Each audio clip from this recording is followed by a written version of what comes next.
They say the moon goddess has a plan for everyone. But standing here, invisible among a sea of wolves who gleamed with power and beauty, I wondered if she'd simply forgotten about me.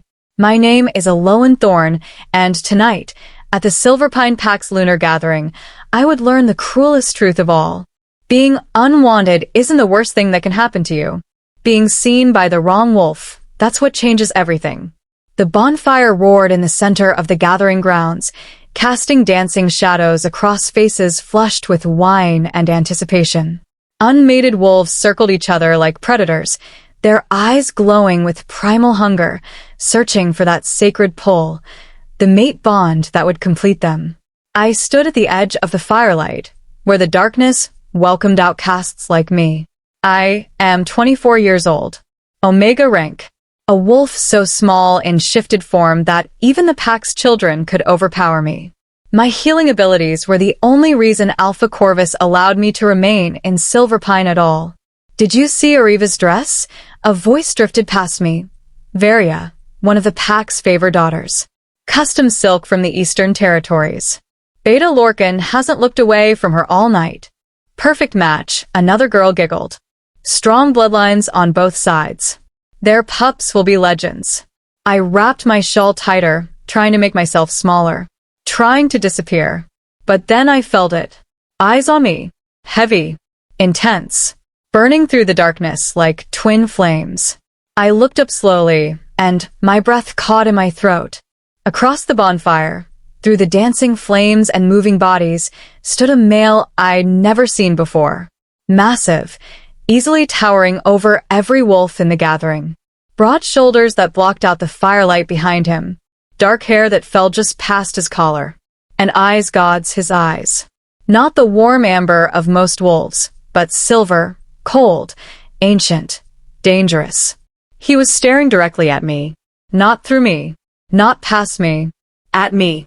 My heart hammered against my ribs. Alphas didn't look at Omegas. Not like this.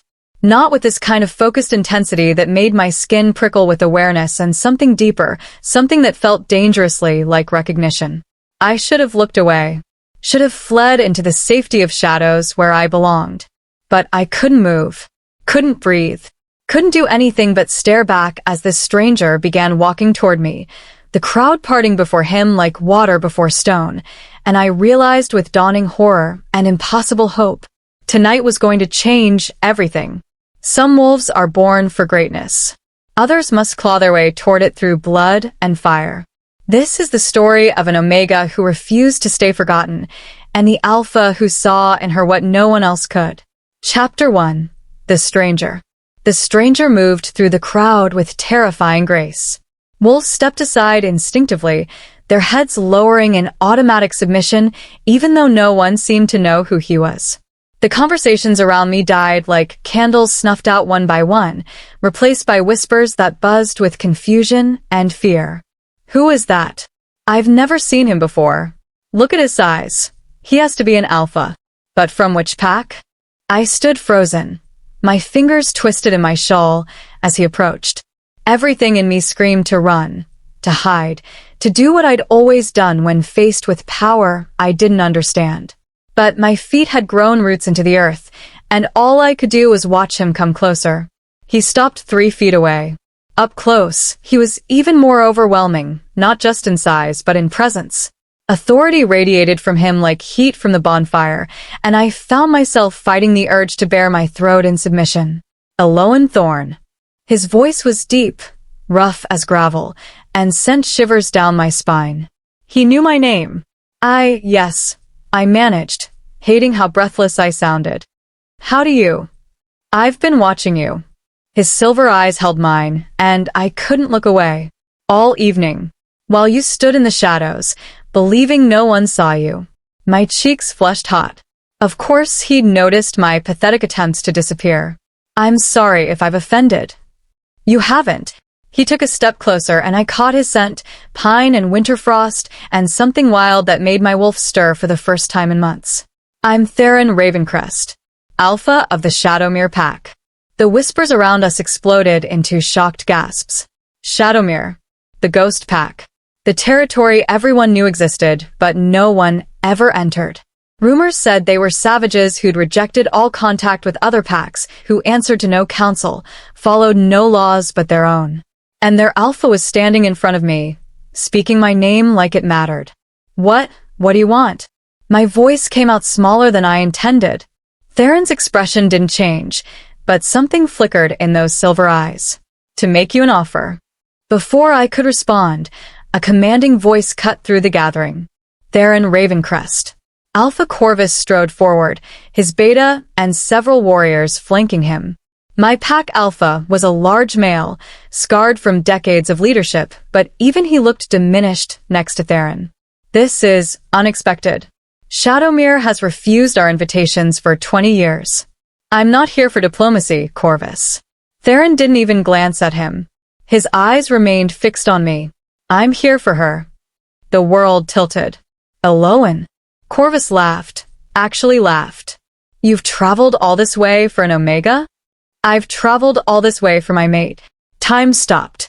The mate bond, that sacred, irrevocable connection between souls, wasn't something you could fake or force. It was given by the moon goddess herself, rare and precious, and he was claiming it. With me. That's impossible, Corvus said, echoing my own thoughts. She's never left Silverpine territory. You've never been here. How could you possibly? Scent carries on the wind. Dreams carry further. Theron finally looked at Corvus, and the temperature seemed to drop 10 degrees. I've known about her for 3 months. I came to claim what's mine. My mind reeled. 3 months? He'd known about me for 3 months? Elowen has no value, Various said from the crowd, her voice dripping with false concern. She's weak, useless in combat. Surely there's been some mistake. There's no mistake. Theron's voice was flat, final. I know exactly what she is. The way he said it made my stomach twist. Not who she is. What she is. Like I was a thing. A possession.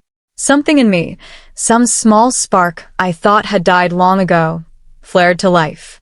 I haven't agreed to anything. Every eye turned to me. Corvus looked shocked. Varia looked scandalized.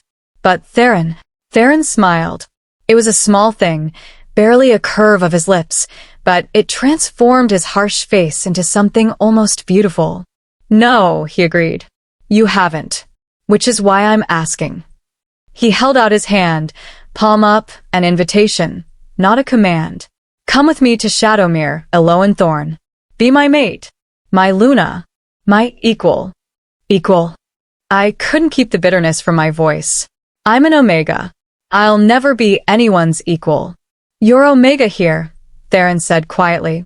In Shadowmere, rank is earned through more than brute strength.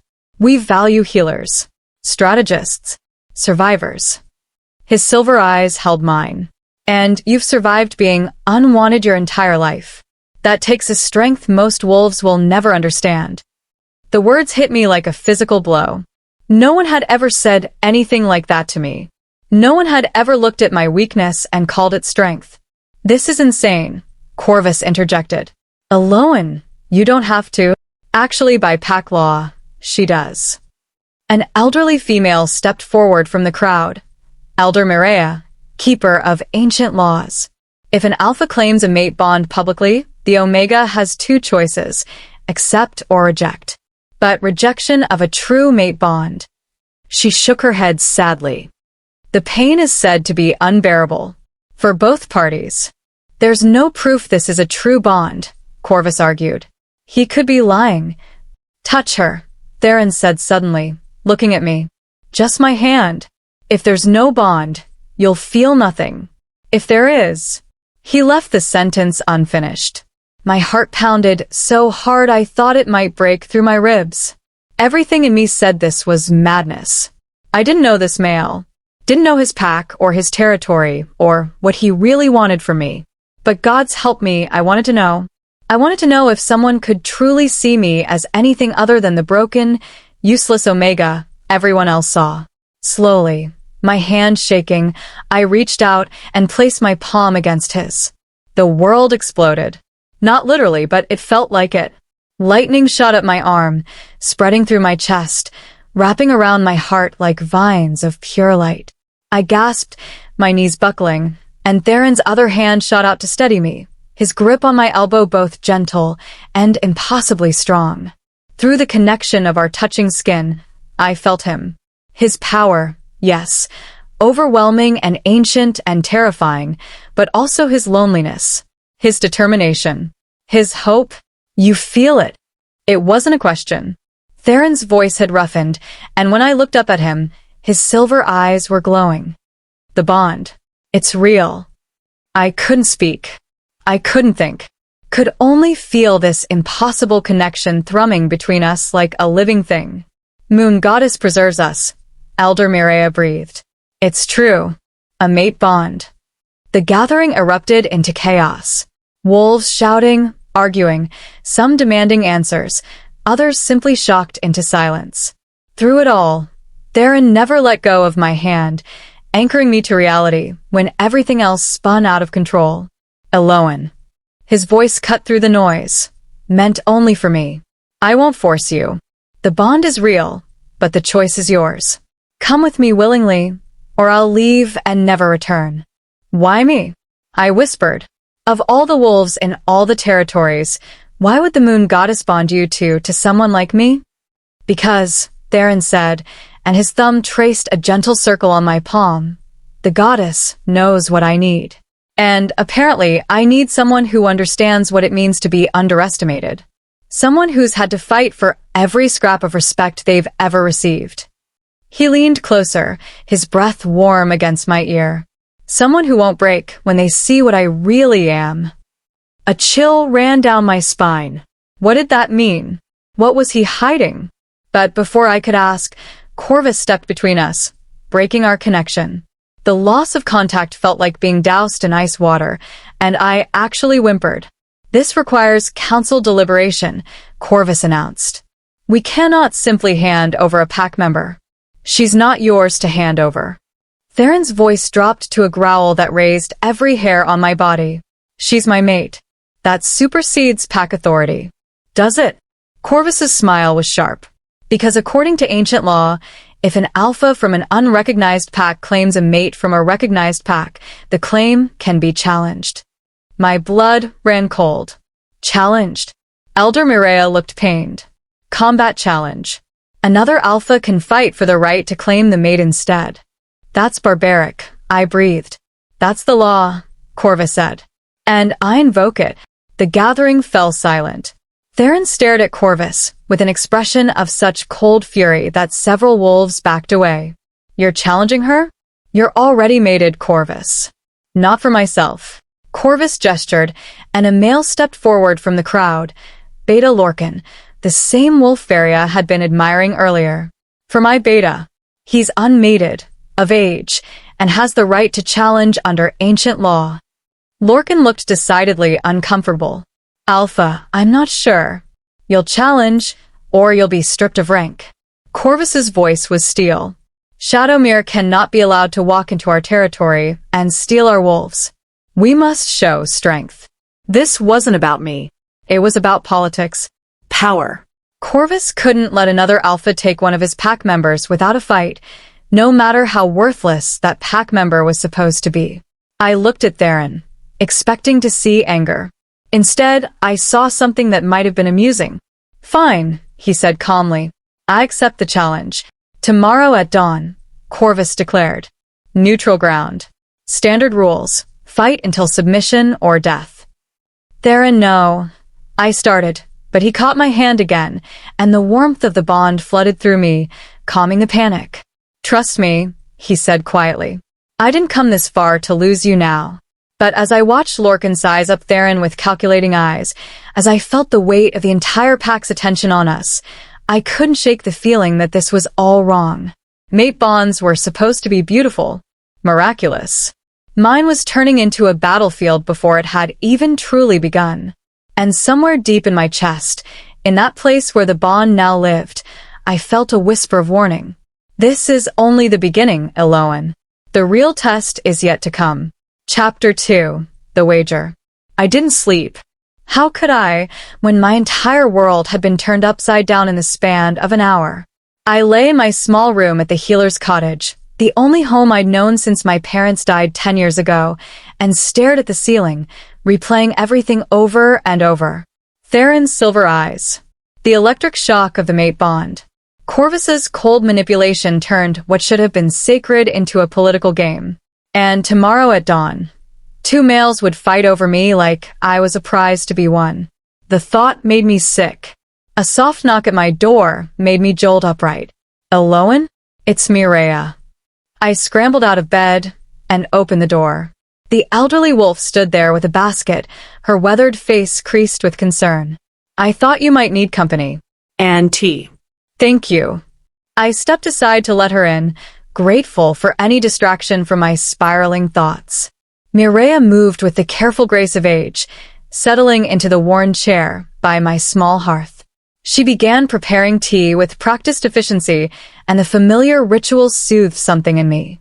You should know, Mireia said as she poured, what Corvus did tonight was not just politics. It was cruel. I accepted the cup, wrapping my hands around its warmth. He's never liked having an Omega in the pack. This is probably his way of getting rid of me while saving face. Perhaps. Mireia's dark eyes studied me over her tea. Or perhaps he's more afraid than he's letting on. Afraid? Of what? Of losing you. Mireia took a slow sip. You're more valuable than you know, child. Your healing abilities are the strongest I've seen in 70 years. If Corvus loses you to Shadowmere, he loses his best healer. That makes him vulnerable. I'd never thought of it that way. I'd always assumed my healing was tolerated, not valued. Then why challenge at all? Why not just refuse to let me go? Because if he did that, every pack in the region would know he violated the sacred mate bond. He'd be labeled a tyrant. Mireia shook her head. This way, he can claim he's following ancient law while still trying to prevent you from leaving. If Lorcan wins the challenge, you'll be forced to bond with him instead, and you'll remain in Silverpine. The tea turned bitter on my tongue. He's a skilled fighter. Strong, fast, well-trained. Mireia paused. But Theron Ravencrest, child, I've lived long enough to recognize power when I see it. That male is no ordinary alpha. What do you mean? Mireia was quiet for a long moment, her gaze distant. There are stories about Shadowmere. Old stories, from before they closed their borders. They say the pack is descended from the first wolves, the ones who walked with the moon goddess herself. They say their alphas carry ancient bloodlines that give them abilities beyond normal wolves. A chill ran through me. What kind of abilities? I don't know. No one does. Mireia met my eyes. Shadowmere has been silent for 2 decades. Whatever Theron is, whatever his pack has become in that isolation, we're about to find out. The weight of her words settled over me. I'd thought the mate bond was the shocking part. Now I was learning my supposed mate might be something more, or less, than what he appeared. Mireia, I said slowly, do you think the bond is real? Or could he be manipulating it somehow? Mate bonds cannot be faked, child. They're gifts from the goddess herself. But Mireia's expression is troubled. However, they can be influenced. If Theron has been aware of you for 3 months as he claims, he's had time to prepare. To research you. To learn how to approach you in a way that would make you receptive. My stomach sank. You think he's playing me? I think, Mireia said carefully, that you should be cautious. The bond is real. I felt its power when you touched it. But real doesn't always mean what we think it means. She reached over and squeezed my hand. Trust your instincts, Elowen. If something feels wrong, it probably is. After Mireia left, I sat alone in the darkness, her words echoing in my mind. Trust your instincts. But my instincts were a mess. Part of me was terrified of Theron, of his power and mystery, and the dark secrets I could sense lurking beneath his surface. But another part, the part that had been alone and unwanted for so long, was desperately drawn to him. To the way he'd looked at me like I mattered. Like I was worth claiming. Was that real? Or was I so starved for acceptance that I'd convinced myself a stranger's interest was genuine? I didn't have answers. Only questions that multiplied with every passing hour. As the first gray light of dawn crept through my window, I rose and dressed in simple clothes. Whatever happened today would change my life forever. I needed to witness it. The neutral ground was a clearing in the forest, marked by ancient stones that formed a natural arena. By the time I arrived, escorted by Mireia and 2 guards Corvus had insisted on, both packs had already gathered. Silverpine wolves clustered on one side, their faces ranging from curious to hostile. On the other side stood a group I'd never seen before, Shadowmere wolves, and they were different. Where Silverpine wolves were well-groomed and civilized, Shadowmere wolves looked wild. Leather and furs instead of woven fabrics. Tribal markings on their arms and faces. They watched the Silverpine wolves with eyes that glowed faintly even in daylight, and I realized with a jolt. These weren't just different. They were others. Like they'd evolved separately from the rest of wolfkind. Theron stood at the center of the clearing, stripped to the waist, his muscled torso marked with scars that told stories of countless battles. When his silver eyes found me in the crowd, something in my chest pulled tight. The bond, recognizing its other half. Across from him, Lorcan was also preparing, his beta warriors offering last-minute advice. He looked confident but wary, like a man about to fight something he didn't fully understand. "This is wrong," I whispered to Mireia. "They shouldn't be fighting over me. I should have a choice." "You do have a choice." A new voice spoke, and I turned to find a female from Shadowmere standing behind me. She was tall, with midnight hair and eyes that matched Theron's silver. "After the challenge ends, you can still refuse the bond. Walk away from both of them, and live with the pain of rejection?" I'd heard the stories. Rejecting a true mate bond was like tearing out part of your soul. Pain fades. Death doesn't. The female's expression was serious. "I'm heirless," Theron second. "And I'm here to tell you something no one else will. If you choose my alpha, your life will never be easy. Shadowmere is not like other packs. We don't coddle our wolves. We don't offer comfort when the world gets hard." She paused. "But we do offer the truth. And freedom. And a place where your worth isn't determined by your rank." Before I could respond, Corvus's voice rang out across the clearing. "Let the challenge begin. Standard rules. Fight until submission or death. The victor claims the right to mate Elowen Thorn." My stomach churned at the casual way he said it. Like I was property. Elder Mireia stepped forward as neutral arbiter. "Combatants, do you accept the terms?" "Accepted," Lorcan said, rolling his shoulders. "Accepted," Theron replied, his gaze still on me. "Then shift and fight." Both males shifted in fluid motions that spoke of years of practice. Lorcan became a large russet wolf with dark markings, powerful, built for endurance and strength. A traditional beta in every way. But Theron's wolf was enormous. Easily twice Lorcan's size, with fur so dark it seemed to absorb light. And his eyes, those silver eyes, glowed with an otherworldly brightness that made every wolf present take an instinctive step back. This wasn't just an alpha. This was something ancient. Something that shouldn't exist in the modern world. "Moon Goddess," Mireia breathed beside me. The stories were true. The wolves circled each other, and I could see Lorcan's confidence wavering. He'd expected a tough fight. He hadn't expected to face a legend. They clashed in a fury of teeth and claws. Lorcan was skilled, I had to give him that. He fought with precision, going for vulnerable spots, using his smaller size to his advantage. But Theron fought like the earth itself, immovable, inevitable, utterly unstoppable. Within minutes, it was clear who would win. Theron had Lorcan pinned, jaws around his throat, not biting, just holding. A clear message: submit or die. Enough. Corvus's shout rang out.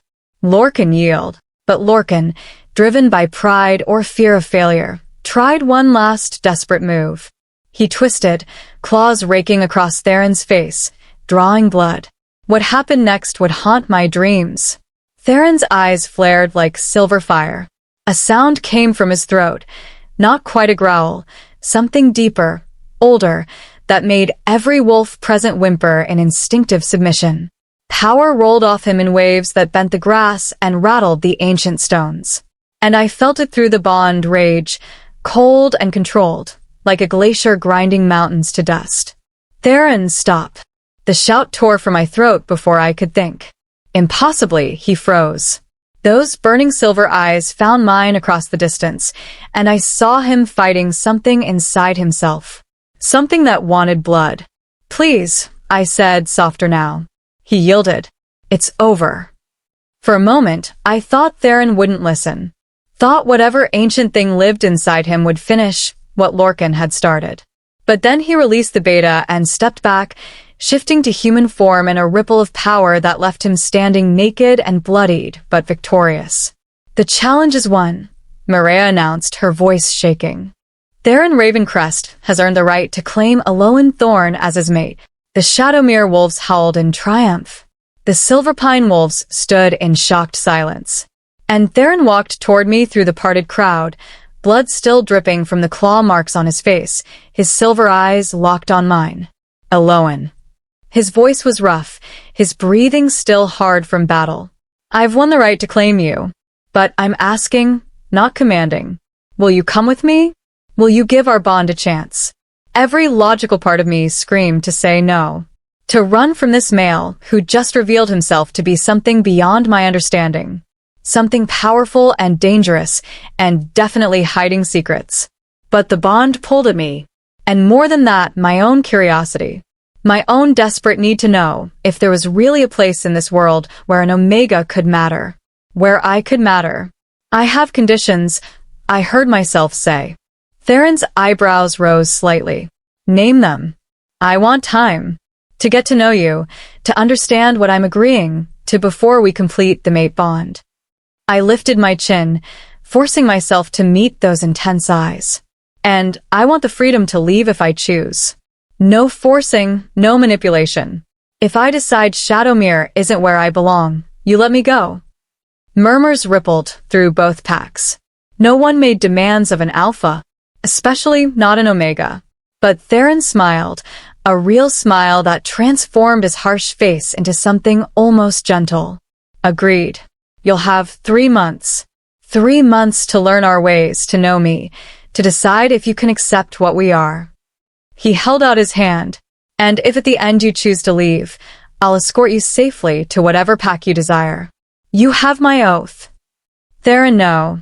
Airless started to protest, but he silenced her with a look. She deserves a choice, he said firmly. That's not negotiable.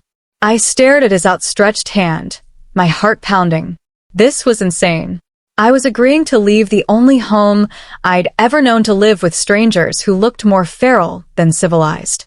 With an alpha who'd just shown he could lose control in terrifying ways. But staying meant remaining invisible, remaining unwanted, remaining exactly what I'd always been, nothing. Okay, I whispered, and placed my hand in his. The bond flared to life again, warm and electric, and I saw Theron's eyes flash silver with satisfaction. Then let's go home, he said softly. Let's go to Shadowmere. As Shadowmere wolves began preparing for departure, as Silverpine wolves watched with expressions ranging from relief to resentment, I allowed myself one last look at the pack that had been in my prison for 24 years. Corvus stood rigid with anger. Varia whispered behind her hand, probably already spreading gossip. Lorcan limped away, supported by his warriors, his pride as wounded as his body. Only Mireia met my eyes with understanding. She nodded once, a blessing and a warning combined. Then Theron's hand tightened on mine, and I turned toward my future. Whatever it held, whatever he was, whatever I might become.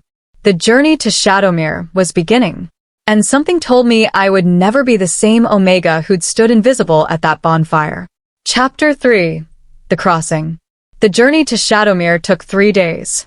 3 days of traveling through territories I'd never seen, forests that grew wilder and darker with each mile, mountains that scraped the sky like the teeth of ancient giants. 3 days of walking beside Theron while the mate bond hummed between us, a constant awareness of his presence that was both comforting and unsettling. 3 days of wondering what I'd gotten myself into.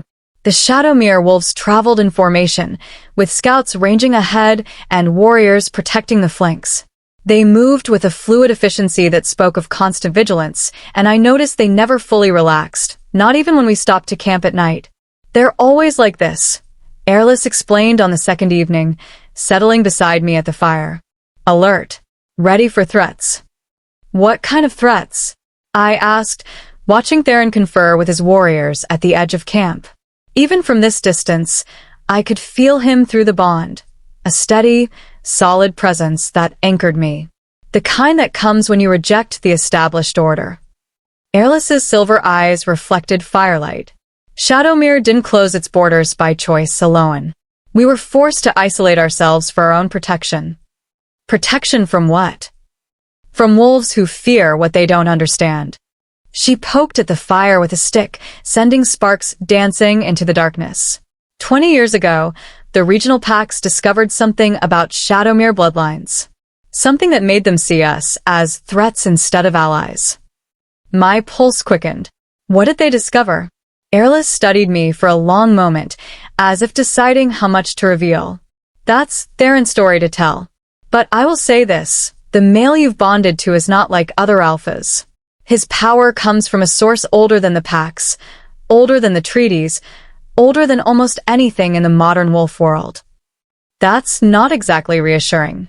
It's not meant to be. Airless's expression was serious. I'm not here to comfort you, Omega.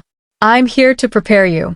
Because if you choose to stay after 3 months, if you choose to complete the mate bond and become our Luna, you'll need to be strong enough to stand beside Theron when the old enemies return. What enemies? The ones who tried to destroy us once before.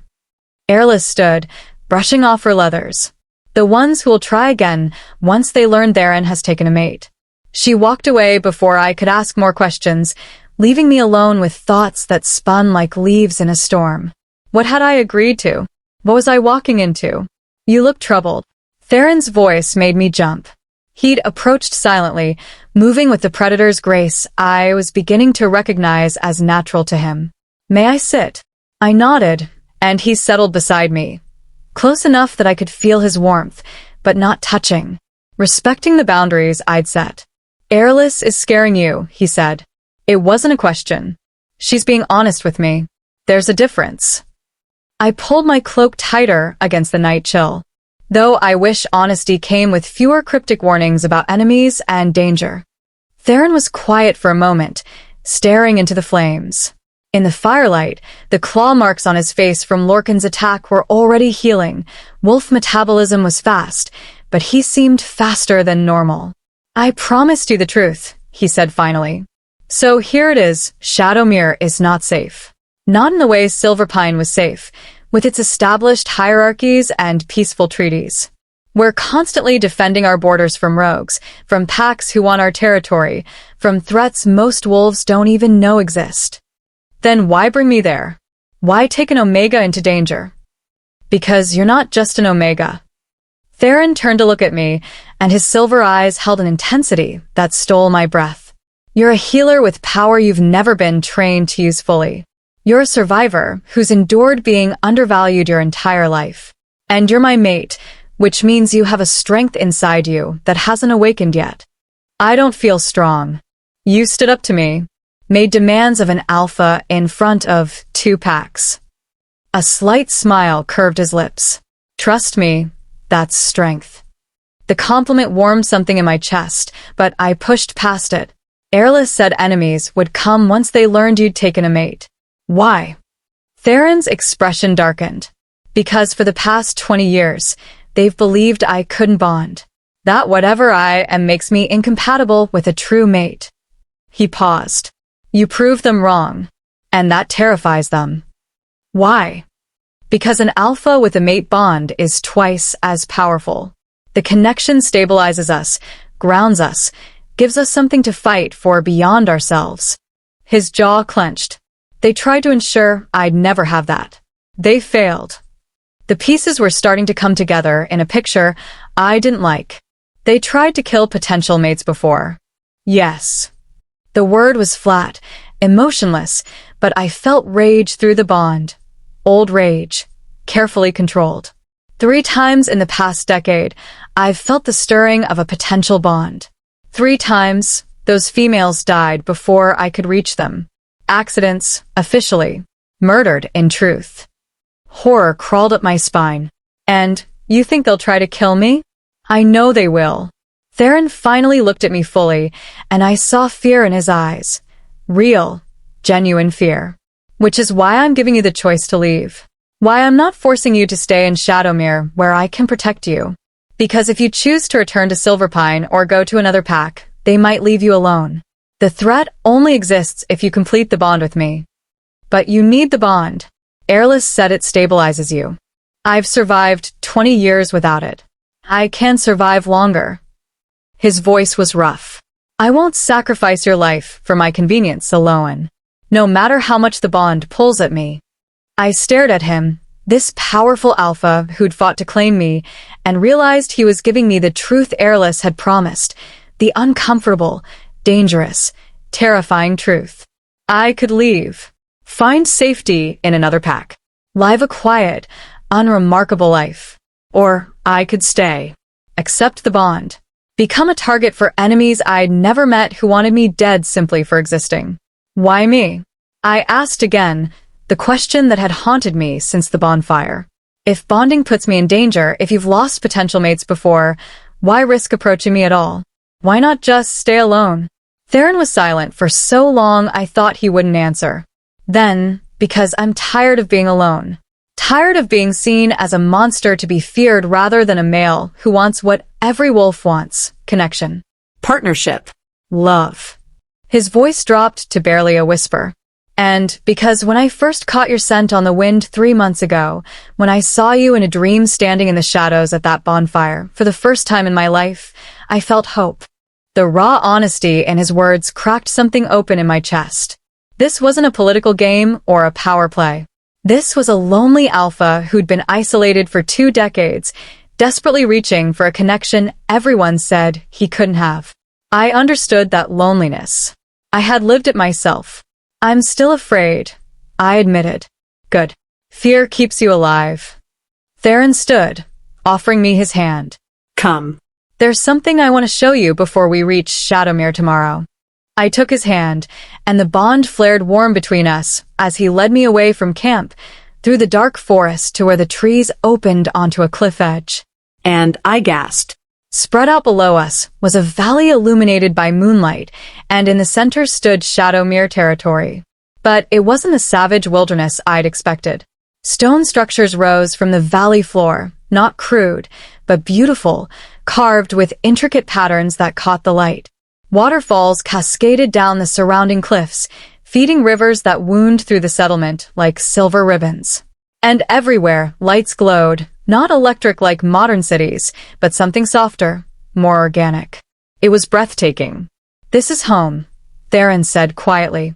Not perfect, not safe, but beautiful in its own way.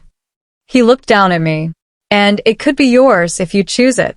I stared at the valley, my heart torn between fear and longing, between the safety of what I'd known and the danger of what I might become. I don't know if I'm strong enough for this, I whispered. Neither do I. Theron's honesty was brutal and somehow perfect. But I know you're brave enough to try. That's all I'm asking, try. For 3 months, try to see if you belong here. Try to see if we could build something real together.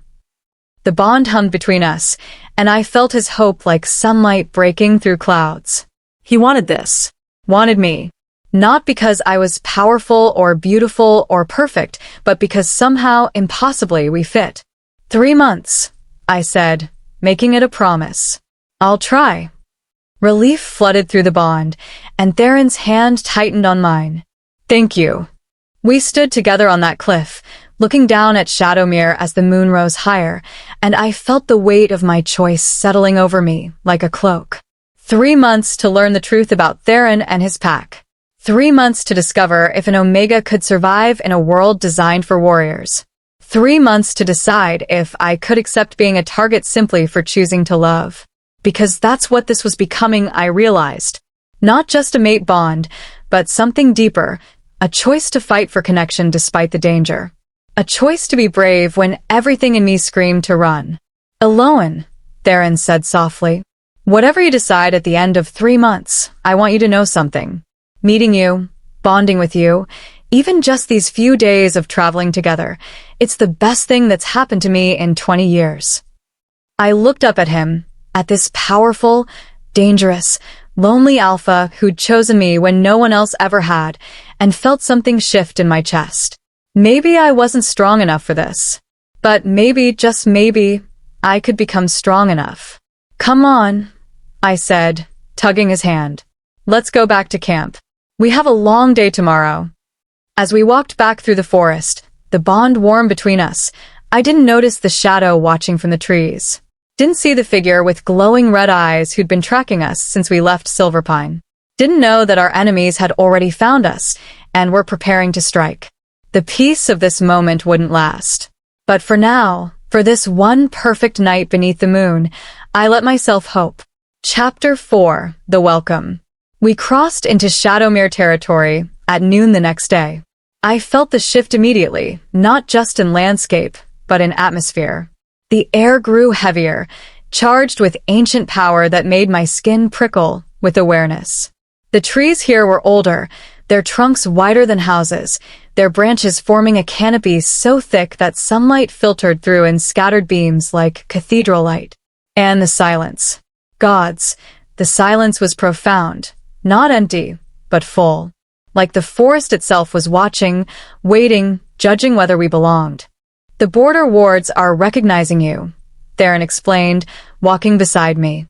Shadowmere territory is protected by magic older than the packs. It's testing you. Testing me for what? Intent. Threat level. Whether your wolf is compatible with the land. His silver eyes held mine.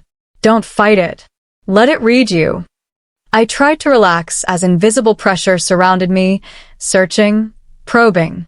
It felt like being examined by something vast and inhuman, and every instinct screamed to resist. But I remembered Theron's advice and forced myself to remain still, to open myself to the sensation. After a moment that felt like hours, the pressure released. "Welcome home, Luna," Airless said from behind me, and there was genuine warmth in her voice for the first time. "The land has accepted you. That's significant." "Why?" "Because it's been rejected by others before." Another Shadowmere wolf spoke, a massive male with tribal markings covering his arms. "I'm Kalen, head warrior. The border wards don't let just anyone pass. If the land welcomes you, it means you're meant to be here." The words should have been comforting. Instead, they felt like a weight settling onto my shoulders. Another expectation I wasn't sure I could meet. We continued deeper into the territory, and gradually the forest opened to reveal the valley I'd seen from the cliff. But being inside, it was completely different from viewing it from above. The settlement was larger than I'd realized, easily 3 times the size of Silverpine. Stone buildings carved from the cliff faces themselves housed families, with wooden structures filling the spaces between. Gardens grew in terrace levels, somehow thriving despite the forest shade. And everywhere wolves moved with purpose, training, working, living. But what struck me most was their diversity. In Silverpine, everyone looked similar, well-groomed, civilized, conforming to an unspoken standard. Here, wolves ranged from the heavily scarred warriors like Kalen to slender healers with gentle eyes, from fierce females who moved like dancers to elderly wolves whose faces held the wisdom of ages. Children played in the streets without fear, their laughter echoing off stone walls. This wasn't the savage wilderness I'd expected. This was a community. "Surprised?" Theron asked, amusement coloring his voice. "I expected, I don't know, something more primitive. Most packs do." He guided me through the settlement with a hand at the small of my back, possessive but not controlling. Shadowmere's isolation has been painted as barbarism by those who want to control us. The truth is, we simply choose to live differently. By our own laws, our own values. Wolves stopped to stare as we passed. Not hostile, curious. Some nodded respectfully to Theron, their alpha, then turned those same curious gazes to me. I felt the weight of their attention and fought the urge to shrink away. Theron, a young female, broke from the crowd and rushed toward us, not in attack, but in greeting. She was small, delicate even, with silver blonde hair and eyes that matched Theron's. "You're back. And you brought—" She stopped short when she saw me, her expression shifting to shock. "Is this her? Your mate?" "Elowen. This is Lisette, my younger sister." Theron's voice held affection I hadn't heard before. "Lisette, meet Elowen Thorn. Be nice." "I'm always nice," Lisette protested, but her eyes were locked on me with an intensity that made me uncomfortable. She circled me slowly, like a predator assessing prey, then suddenly grabbed my hand. The same electric shock I'd felt with Theron jolted through me, though weaker. Lisette gasped. "The bond is real. It's actually real." She looked up at her brother with tears shining in her eyes. "You found her. After everything, you found her." "I told you I would." Theron's voice was gentle as he pulled his sister into a brief embrace. "The goddess doesn't abandon us, even when we think she has."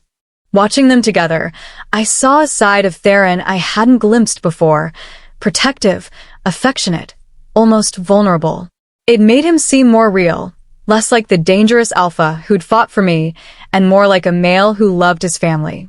"Come on," Lisette said, grabbing my other hand with surprising strength for her size. "You need to see the Healer's Hall. If you're going to be our Luna, you need to know where you'll be working." "Working?" I let her pull me along, Theron following with what might have been amusement. "Of course. Theron said you're an incredibly powerful healer. We've needed someone with advanced skills since our last master healer passed 2 years ago." Lisette's enthusiasm was infectious. "I've been doing my best, but I'm still learning. Having you here could save so many lives." The Healer's Hall was built into the cliff face, its entrance marked by carved symbols that glowed faintly in the shadow. Inside, it was both familiar and alien. Herbs hanging from rafters like in any healing space, but also strange plants I'd never seen, crystals that pulsed with soft light, and books bound in leather so old they might crumble at a touch.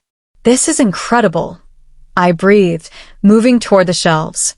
My fingers itched to explore, to learn, to understand these unfamiliar materials. "It's yours if you want it." Theron spoke from the doorway. "The role of Luna includes overseeing the pack's health and healing." But I meant what I said, nothing is forced. "If you'd rather not take on this responsibility." "Are you kidding?" The words burst out before I could stop them. "This is—" Theron in Silverpine, I was barely allowed to treat minor injuries. They didn't trust me with anything important. "This."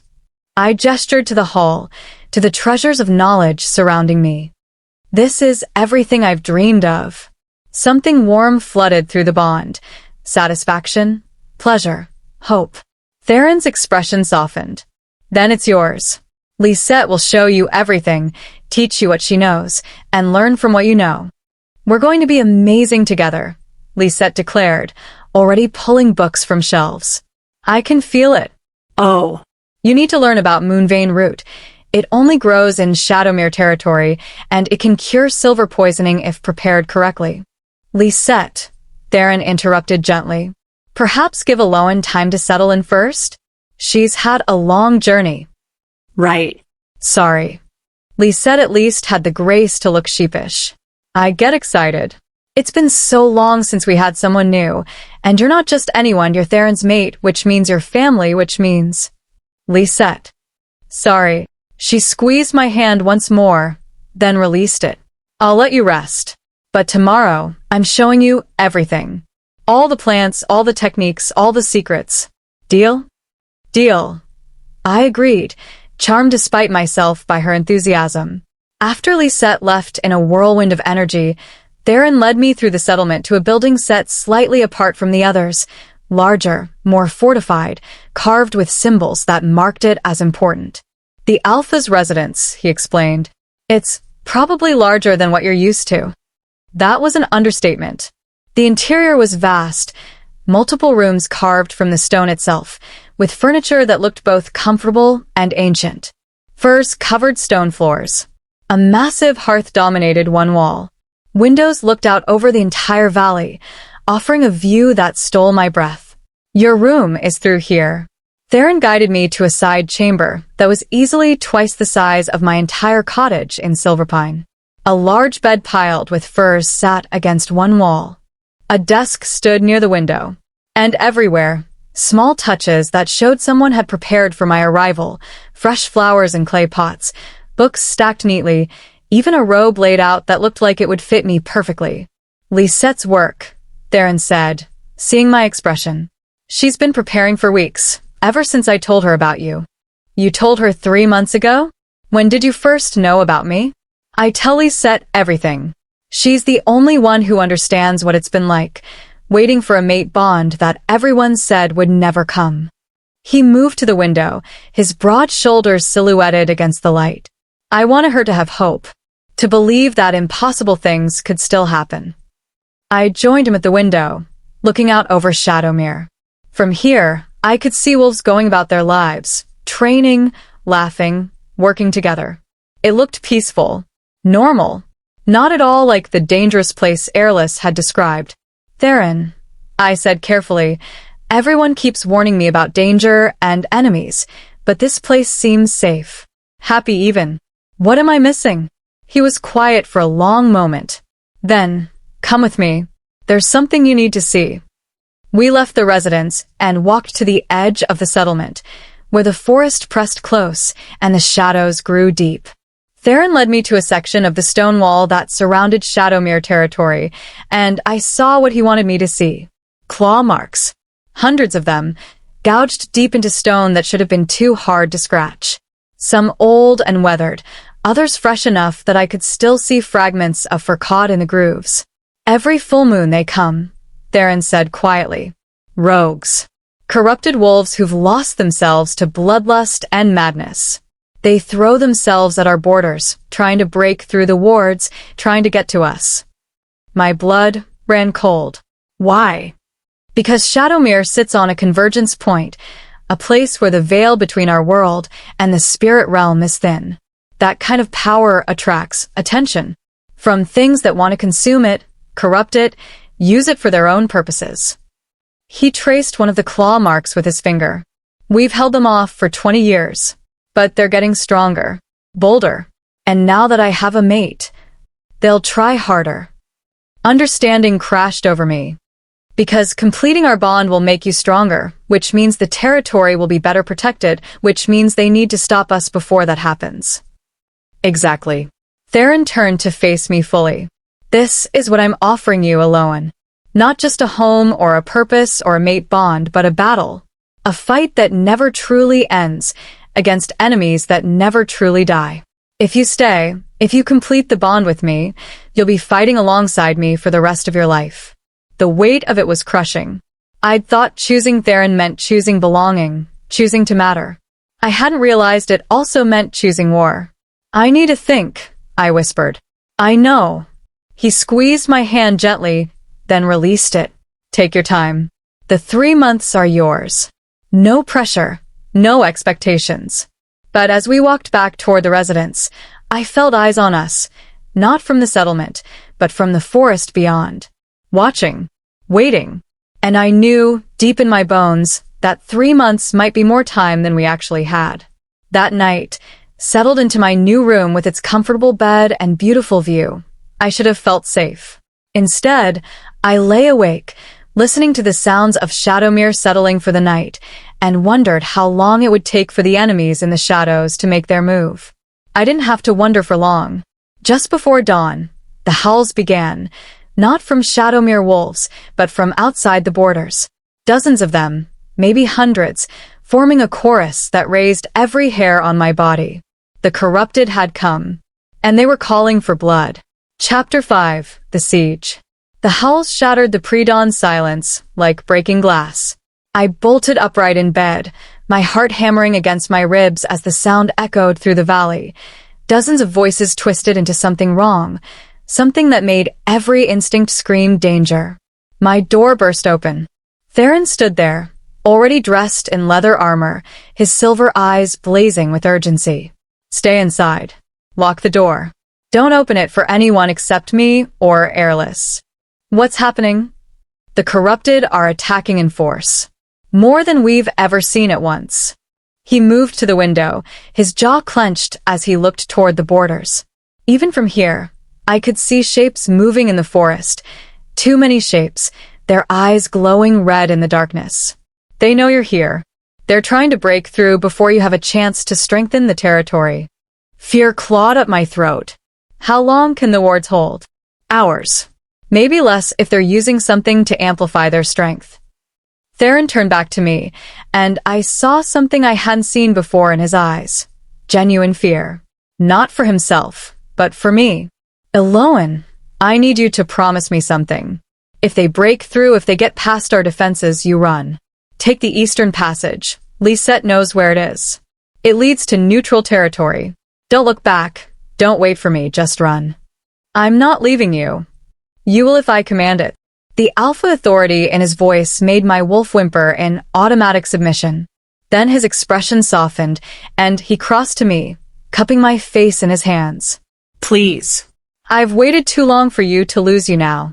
Promise me.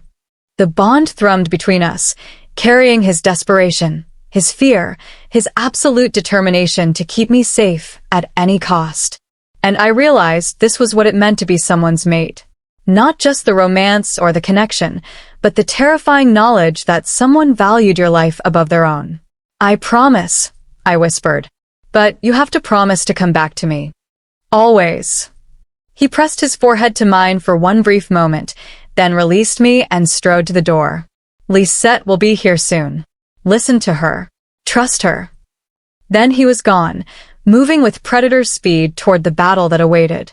I stood frozen in my room, listening to the sounds of Shadowmere mobilizing for war. Shouts rang out as warriors took positions. Children were herded into the fortified heart of the settlement. The howls outside grew louder, more frenzied, punctuated now by the sounds of bodies throwing themselves against invisible barriers. The door opened again, and Lisette slipped inside, her face pale but determined. Come on. We need to get to the healer's hall. Warriors will be coming back injured soon, and we need to be ready. Theron said to stay locked in. Theron is trying to protect you by keeping you isolated. I'm trying to protect you by giving you purpose. Lisette's silver eyes, so like her brother's, met mine with fierce intensity. You're a healer, Elowen. That means when wolves are bleeding and dying, you don't hide. You save them. That's how you earn their loyalty. That's how you become their Luna. She was right. I knew she was right. Sitting in this room doing nothing while wolves fought and died would accomplish nothing except making me useless. Let's go, I said, grabbing the robe and pulling it on over my sleeping clothes. The healer's hall was already organized chaos by the time we arrived. 3 wolves lay on stone tables, warriors who'd been on border patrol when the attack began. Their injuries were severe, deep claw marks that festered with something dark, wounds that should have been healing but instead seemed to be spreading. Corrupted claws carry poison, Lisette explained, already moving to gather supplies. Normal healing won't work. We need to draw out the corruption first, then treat the physical wounds. I moved to the nearest warrior, a female with tribal markings and a gash across her ribs that oozed black blood. She was conscious but in agony, her teeth clenched against screams. I've got you, I told her, placing my hands on either side of the wound. This is going to hurt, but I need you to stay still. I called on my healing gift, that power I'd been born with but never fully trained to use. In Silverpine, they'd only let me treat minor cuts and bruises. Here, facing corruption that could kill, I had no choice but to push deeper. The power flowed through my hands into her body, searching for the poison. And what I found made my stomach turn, dark tendrils of wrongness spreading through her blood, seeking her heart. If they reached it, she'd die. Or worse, she'd become like them. Corrupted. Lost. No. I pulled harder on my gift, imagining my power as light burning away shadows. The warrior screamed, her body arching off the table, but I held firm. Lisette appeared at my side, steadying the female while I worked. That's it, Lisette murmured. You're stronger than any healer I've seen. You can do this. Slowly, painfully, the darkness retreated. I felt it fighting me, trying to burrow deeper, but my light was stronger. After what felt like hours but was probably only minutes, the last of the corruption burned away, leaving clean wounds that began healing immediately with my wolf's natural regeneration. The warrior sagged against the table, gasping. Thank you. Thank you, Luna. I thought I was lost. You're not lost. You're packed. The words came naturally, and I felt their rightness through the bond. This was what a Luna did. Protected, healed, kept their wolves safe. 2 more warriors came in, then 4, then a steady stream as the battle intensified. Lisette and I worked side by side, our movements becoming synchronized as we fell into a rhythm, her preparing, me healing, both of us fighting to save every wolf we could. Some wounds were too severe. Some corruption had spread too far. And when a young male, barely old enough to be a warrior, died on my table despite everything I tried, I felt something crack inside me. His name was Oren, Lisette said softly, closing his eyes with gentle fingers. He was brave. Foolish sometimes, but brave. He would want you to keep fighting, to save the others. I nodded, forcing down grief and guilt, and turned to the next wounded wolf. Hours passed in a blur of blood and healing and desperation. I lost track of time, lost track of how many wolves I'd treated, lost track of everything except the next wound, the next life to save. Then Kalen, the head warrior, staggered in with a gash across his chest so deep I could see bone. The eastern wall is failing, he gasped. They're using some kind of dark magic to corrode the wards. Theron is holding them back, but he can't do it alone much longer. How long do we have? Lisette's hands were already on his wound, her healing light mixing with mine. An hour. Maybe less. Kalen's eyes found me. Luna, if they break through, you need to run. The Alpha will never forgive us if. I'm not running. The words came out firm, certain, surprising even me. This is my pack now. I won't abandon my pack. You've been here one day, Kalen protested. You don't owe us. I owe you everything. I met his eyes, letting him see my determination. You welcomed me, gave me purpose, treated me like I mattered. I'm not repaying that by fleeing at the first sign of danger.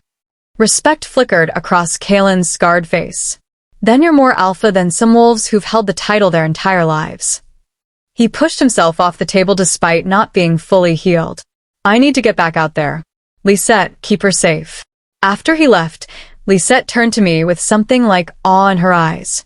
You meant that, about this being your pack. I did. And I was surprised to realize it was true.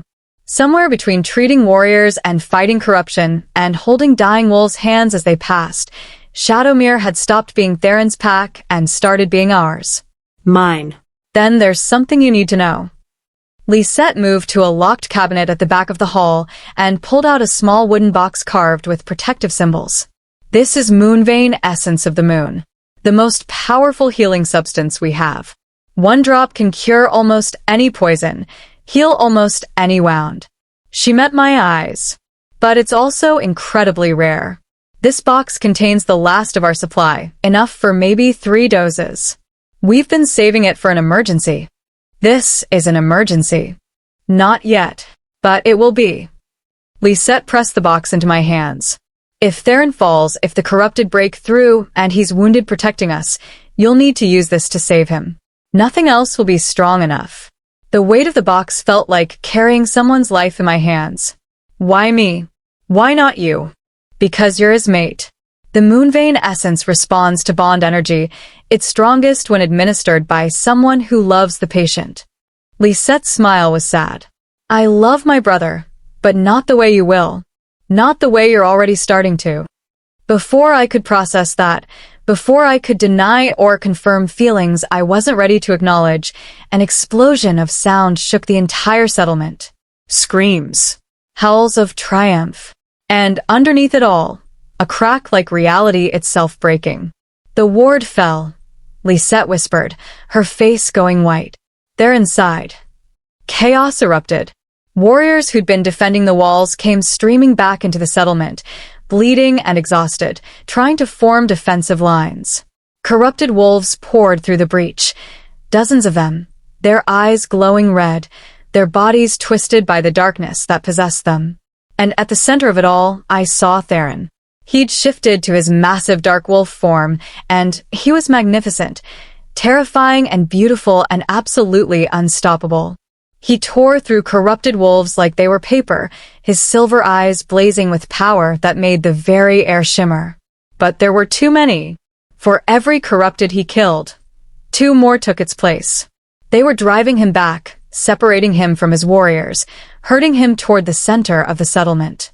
Toward a trap. I saw it before he did, saw the way the corrupted were moving with coordination that spoke of intelligence directing them. Saw the massive shape waiting in the shadows at the edge of the settlement, something larger than any wolf should be, with eyes that burned like hellfire. No, I breathed, then louder. Theron, it's a trap. But my voice was lost in the chaos of battle. The massive corrupted lunged from its hiding place, moving with horrifying speed for something so large. It caught Theron's wolf form in its jaws, and I heard Theron's howl of pain through the bond, felt his agony like it was my own. The Moonvein essence box felt like it was burning in my hands. Lisette grabbed my arm. Elowen, no. You can't go out there. You'll die. If I don't, Theron will. I pulled free, my decision already made. I'm not losing him. Not now. Not when I'm just starting to understand what we could be. I ran toward the battle, toward certain death, toward the male who'd chosen me when no one else would. The bond pulled me forward like a rope around my chest, and I followed it blindly through the chaos. Corrupted wolves turned toward me, their red eyes fixing on the Omega, running unprotected through a battlefield. Easy prey. But then something happened that I wouldn't understand until much later. My wolf, that small weak thing I'd been ashamed of my entire life, surged forward. Not to shift, but to protect. Power exploded from me in a wave that sent corrupted wolves flying, that cleared a path straight to where Theron fought for his life. And in that moment, every wolf on the battlefield, Shadowmere and corrupted alike, turned to stare at me. Because the power radiating from this supposed Omega wasn't Omega power at all. It was something else entirely. Something ancient. Something that hadn't been seen in generations. But I didn't have time to wonder about it. Didn't have time for anything except reaching Theron, dropping to my knees beside his shifted form, and pressing the Moonvein essence to his wounds. Don't you dare die on me, I whispered fiercely. I haven't decided if I'm keeping you yet. Through the bond, impossibly, I felt his laughter. And then the corrupted closed in around us, and I realized I'd just traded my life for his. I could only hope it was enough. Chapter 6. The Awakening. The corrupted wolves circled us like vultures sensing death. I knelt over Theron's massive wolf form, watching the Moonvein essence work its magic, his wounds knitting together, the corruption burning away like morning fog. But he was still weak, still vulnerable, and I was just an Omega, with a mysterious power burst I had no idea how to replicate. We were going to die here.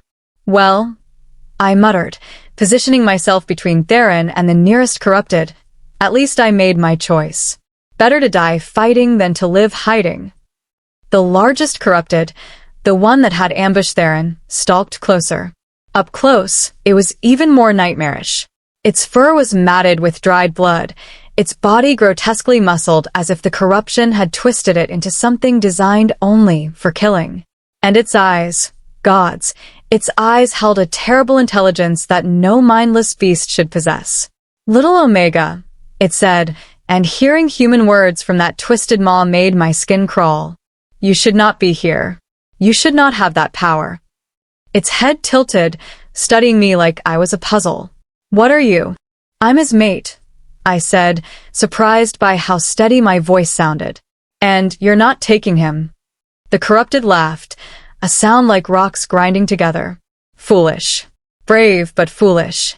That power you released was accidental. You cannot call it again. Cannot protect him when we tear you both apart. It was right. I could feel the emptiness inside me where that burst of power had come from, like a well that had run dry. Whatever I'd done, I couldn't do it again. But maybe I didn't need to. Behind me, I felt Theron stirring. Felt his consciousness returning through the bond. Felt his rage at seeing me in danger. The moonvein essence had done its work faster than even Lisette had predicted. Elowen ran. His voice came through the bond, weak but commanding. Please run. No, I sent it back. We stand together or we fall together. That's what mates do. I felt his shock, then something warmer, pride mixed with terror mixed with something that felt dangerously like love. The corrupted lunged. I threw up my hands instinctively, knowing it was useless, knowing I was about to die. And Theron exploded past me in a blur of dark fur and silver light. But this wasn't the same wolf who'd been fighting before. This was something more. The moonvein essence hadn't just healed him, it had amplified him. His wolf form blazed with power that made the air crack and shimmer, and when he roared, the sound wasn't just threatening. It was a command. Every corrupted wolf in the settlement froze, their bodies locking in place as if invisible chains had wrapped around them. I watched in awe as Theron's power rolled out in waves, not just alpha authority but something older, something that spoke to the very essence of what it meant to be a wolf. Impossible, the large corrupted gasped. The primal bond, its awakening. Theron shifted back to human form, standing naked and magnificent in the moonlight, power still crackling around him like lightning. When he spoke, his voice carried across the entire settlement. I am Theron Ravencrest, Alpha of Shadowmere, descendant of the first wolves, and keeper of the ancient bloodline. His silver eyes blazed. And you have made a grave mistake attacking my mate. He raised his hand, and I felt power gather, not just his but mine too.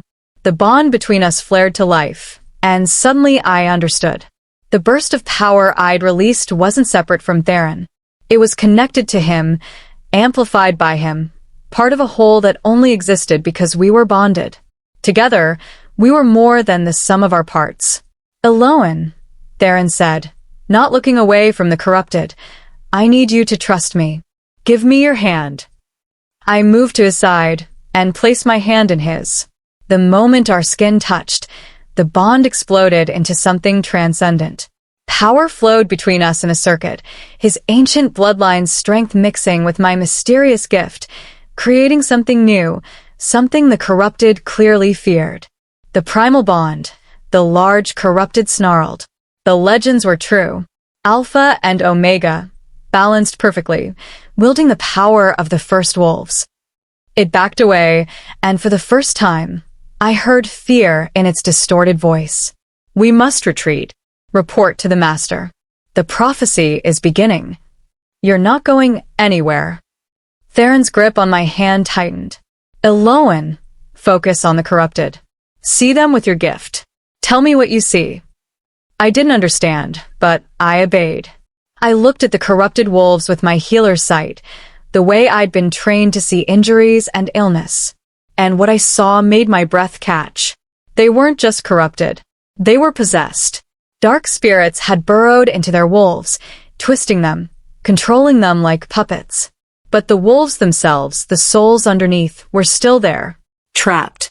Screaming silently for release. They're not monsters, I whispered. They're prisoners. The corruption is possessing them, but the real wolves are still inside, suffering. Can you free them? Theron's voice was urgent. If I hold the spirits in place with my power, can your gift burn them out like you did with the poison in the wounded warriors? I don't know. I've never tried anything on this scale. Try. His hand squeezed mine. I'll anchor you, keep you from burning out. Together, we can save them. It was insane. Impossible. I was an Omega who'd never been properly trained, attempting to heal dozens of wolves simultaneously while they were actively trying to kill us. But looking at those trapped souls, feeling their agony through my gift, I knew I had to try. Okay, I said. Tell me what to do. Theron pulled me in front of him, his chest pressed against my back, his arms wrapping around me so both our hands extended forward together. Close your eyes. Feel the bond between us. Let my power flow through you, and let your gift flow through me. We're one being now, Elowen. One purpose. One will. I closed my eyes and sank into the bond. I felt Theron's presence surrounding me, vast and ancient and absolutely unwavering. Felt his power like an ocean I could draw from endlessly. And beneath it all, I felt his love, new and tentative and terrified, but real. He loved me. This powerful alpha who could have anyone loved the broken Omega who'd been unwanted her entire life. The realization gave me strength I didn't know I possessed. I opened my eyes and released my gift. Light exploded from our joined hands, washing over the corrupted wolves in a wave of pure healing energy. The dark spirits shrieked, their voices tearing through the night like wind through broken windows. They fought to maintain their hold on their hosts, burrowing deeper, trying to kill the wolves rather than release them. But I was stronger. We were stronger. Theron's ancient power held the spirits in place, while my gift burned them away, one by one, freeing the wolves trapped beneath. I felt each moment of release, felt the joy and relief and gratitude as souls were freed from their prisons. Some wolves were too far gone. The corruption had destroyed their minds, leaving only shells.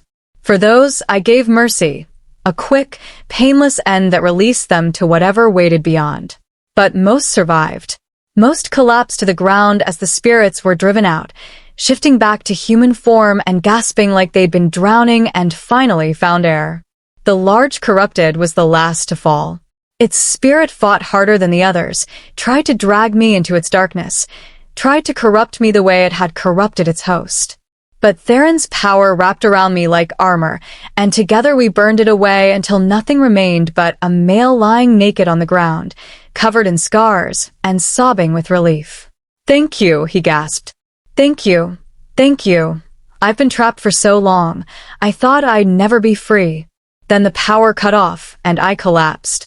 Theron caught me before I hit the ground, lowering us both carefully.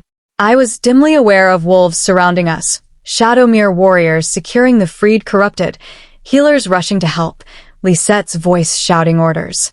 But mostly I was aware of Theron holding me, his heart hammering against my back, his breath ragged in my ear. "You did it," he whispered. "You saved them all. You're magnificent." "We did it," I corrected weakly. "Together." "Together," he agreed, and I felt his smile against my hair. Airless appeared, her silver eyes wide with shock. "Alpha, the borders are secure. The corrupted that fled are gone. And the ones we freed." She shook her head in disbelief. "They're asking for sanctuary, asking to join Shadowmere." "Grant it," Theron said without hesitation. "Anyone freed from corruption deserves a chance to rebuild their life. We'll assess their loyalty later, but for now, treat them as refugees under our protection." "Yes, Alpha." Airless hesitated. "Theron, what happened here tonight? Word will spread. Every pack in the region will hear that you've awakened the Primal Bond, that your mate wields Omega power of the old bloodlines. Let them hear." Theron's arms tightened around me. "Let them know that Shadowmere is no longer isolated, that we have allies now, and power to defend ourselves." His voice dropped. "And let our enemies know that if they come for my mate again, they'll face both of us." Through the bond, I felt his absolute certainty. His determination to protect me at any cost. His conviction that together we were unstoppable. And maybe we were. As Lisette helped me to my feet, as the settlement began the long process of healing and rebuilding, I looked around at the wolves watching me with new respect. No pity, not dismissal, but genuine respect for what I'd done, what I'd become. I'd arrived in Shadowmere as an unwanted Omega. I'd become something else entirely. "Can you walk?" Theron asked, staying close as if afraid I might collapse again. "I can walk." But I didn't pull away from his support. I didn't want to. "Theron, what is the Primal Bond? What are we?" I'll explain everything, he promised. But first, you need rest. You've burned through more power tonight than most wolves use in a lifetime. He was right. Exhaustion was pulling at me, threatening to drag me under. But as we walked back toward the Alpha's residence, as dawn began breaking over Shadowmere, I couldn't shake the feeling that everything had changed. The enemies who'd attacked tonight had been testing us. Testing the bond, testing our power, testing whether the prophecy, whatever that meant, was real. And we'd proven it was, which meant they'd come again. Harder, smarter, more determined to destroy us before we became too powerful to stop. But let them come. I'd spent my whole life being afraid, being small, being invisible. I was done with that. If enemies wanted to come for us, they'd find not a weak Omega and her mate, but something that hadn't existed in generations. A primal bond. And we would burn them all to ash. Chapter 7, The Prophecy. I slept for 2 days. Not normal sleep. This was the deep, healing unconsciousness that came from burning through power my body wasn't prepared to handle. When I finally woke, sunlight was streaming through the windows of my room, and Lisette was sitting in a chair beside my bed, her silver eyes watchful. "Welcome back," she said softly. "You made us worried. Theron's been checking on you every hour." I finally had to threaten to sedate him if he didn't let you rest properly. I tried to sit up and immediately regretted it. Every muscle in my body screamed in protest. "What happened after? After you saved 43 wolves from corruption and nearly killed yourself in the process?" Lisette moved to help me, propping pillows behind my back. "A lot. The freed corrupted have been telling their stories. Elowen, they were taken from packs all over the region, stolen in the night, infected with dark spirits, turned into weapons against their will." Her expression was grim. "Someone is building an army of corrupted wolves. And Shadowmere was just the first target." My blood ran cold. The Master. The large corrupted mentioned reporting to a Master. "We're trying to identify who that might be, but none of the freed wolves ever saw them directly. They were controlled through the spirits, receiving commands telepathically." Lisette handed me a cup of tea that smelled of herbs and honey. "Drink this. It'll help restore your strength." The tea was bitter but warming. As I drank, memories of the battle came flooding back, the power that had flowed through me and Theron, the way we'd moved as one being, the absolute rightness of our connection. "Lisette, what is the Primal Bond? Really?" She was quiet for a moment, as if choosing her words carefully. "It's a legend. Ancient history that most modern wolves dismiss as myth." She stood and moved to the window, looking out over the valley. "In the beginning, when the moon goddess first created our kind, wolves were divided into 3 castes, Alpha, Beta, and Omega. But they weren't the same as they are now. Back then, each caste had unique powers that balanced the others." "What kind of powers?" "Alphas had strength and authority, the ability to command and protect. Betas had adaptability and community, the glue that held packs together. And Omegas." She turned back to me, her eyes intense. "Omegas had the rarest gift of all. They were healers, yes, but also seers, empaths, conduits for the goddess's power. They could purify corruption, commune with spirits, even glimpse possible futures." I stared at her, my tea forgotten. "That's not. Omegas now are just weak wolves. The lowest rank. Because the bloodlines are diluted over generations. The old powers faded as wolves intermingled, as the pure bloodlines were lost." Lisette moved closer, kneeling beside my bed. "But some families kept the old blood pure. Some families, like yours and Theron's, carried the ancient gifts forward through centuries, waiting for the right combination to awaken them again." "The Primal Bond," I whispered. "When a true Alpha of the old bloodline bonds with a true Omega of the old bloodline, the ancient powers awaken in both. Separately, you're strong. Together." She shook her head in wonder. "Together, you're what wolves were meant to be before we forgot. Before we divided ourselves into hierarchies and forgot that strength comes in many forms." The implications crashed over me. That's why the corrupted attacked. Why does this master want us dead? Because if the primal bond exists, if it can be replicated, it changes everything. Lisette's voice was heavy. It proves that omegas aren't weak, that the modern pack structure is wrong. That power isn't just about physical dominance. She met my eyes. You're dangerous, Elowen.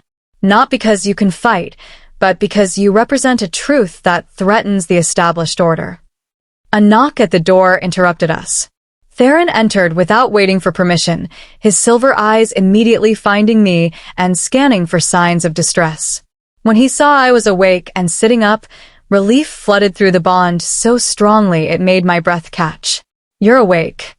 He crossed the room in 3 strides, then seemed to catch himself, stopping just short of pulling me into his arms. How do you feel? Like I was trampled by a herd of elk. But I smiled despite the pain. Lisette was just explaining what we are, what the primal bond means. Theron's jaw clenched. Then she told you that we're targets now, that every wolf who benefits from the current hierarchy will want us dead or discredited. She mentioned it might be complicated. Complicated. Theron laughed, but there was no humor in it. He moved to the window where Lisette had been standing, his broad shoulders tense. The Regional Alpha Council has demanded an emergency meeting.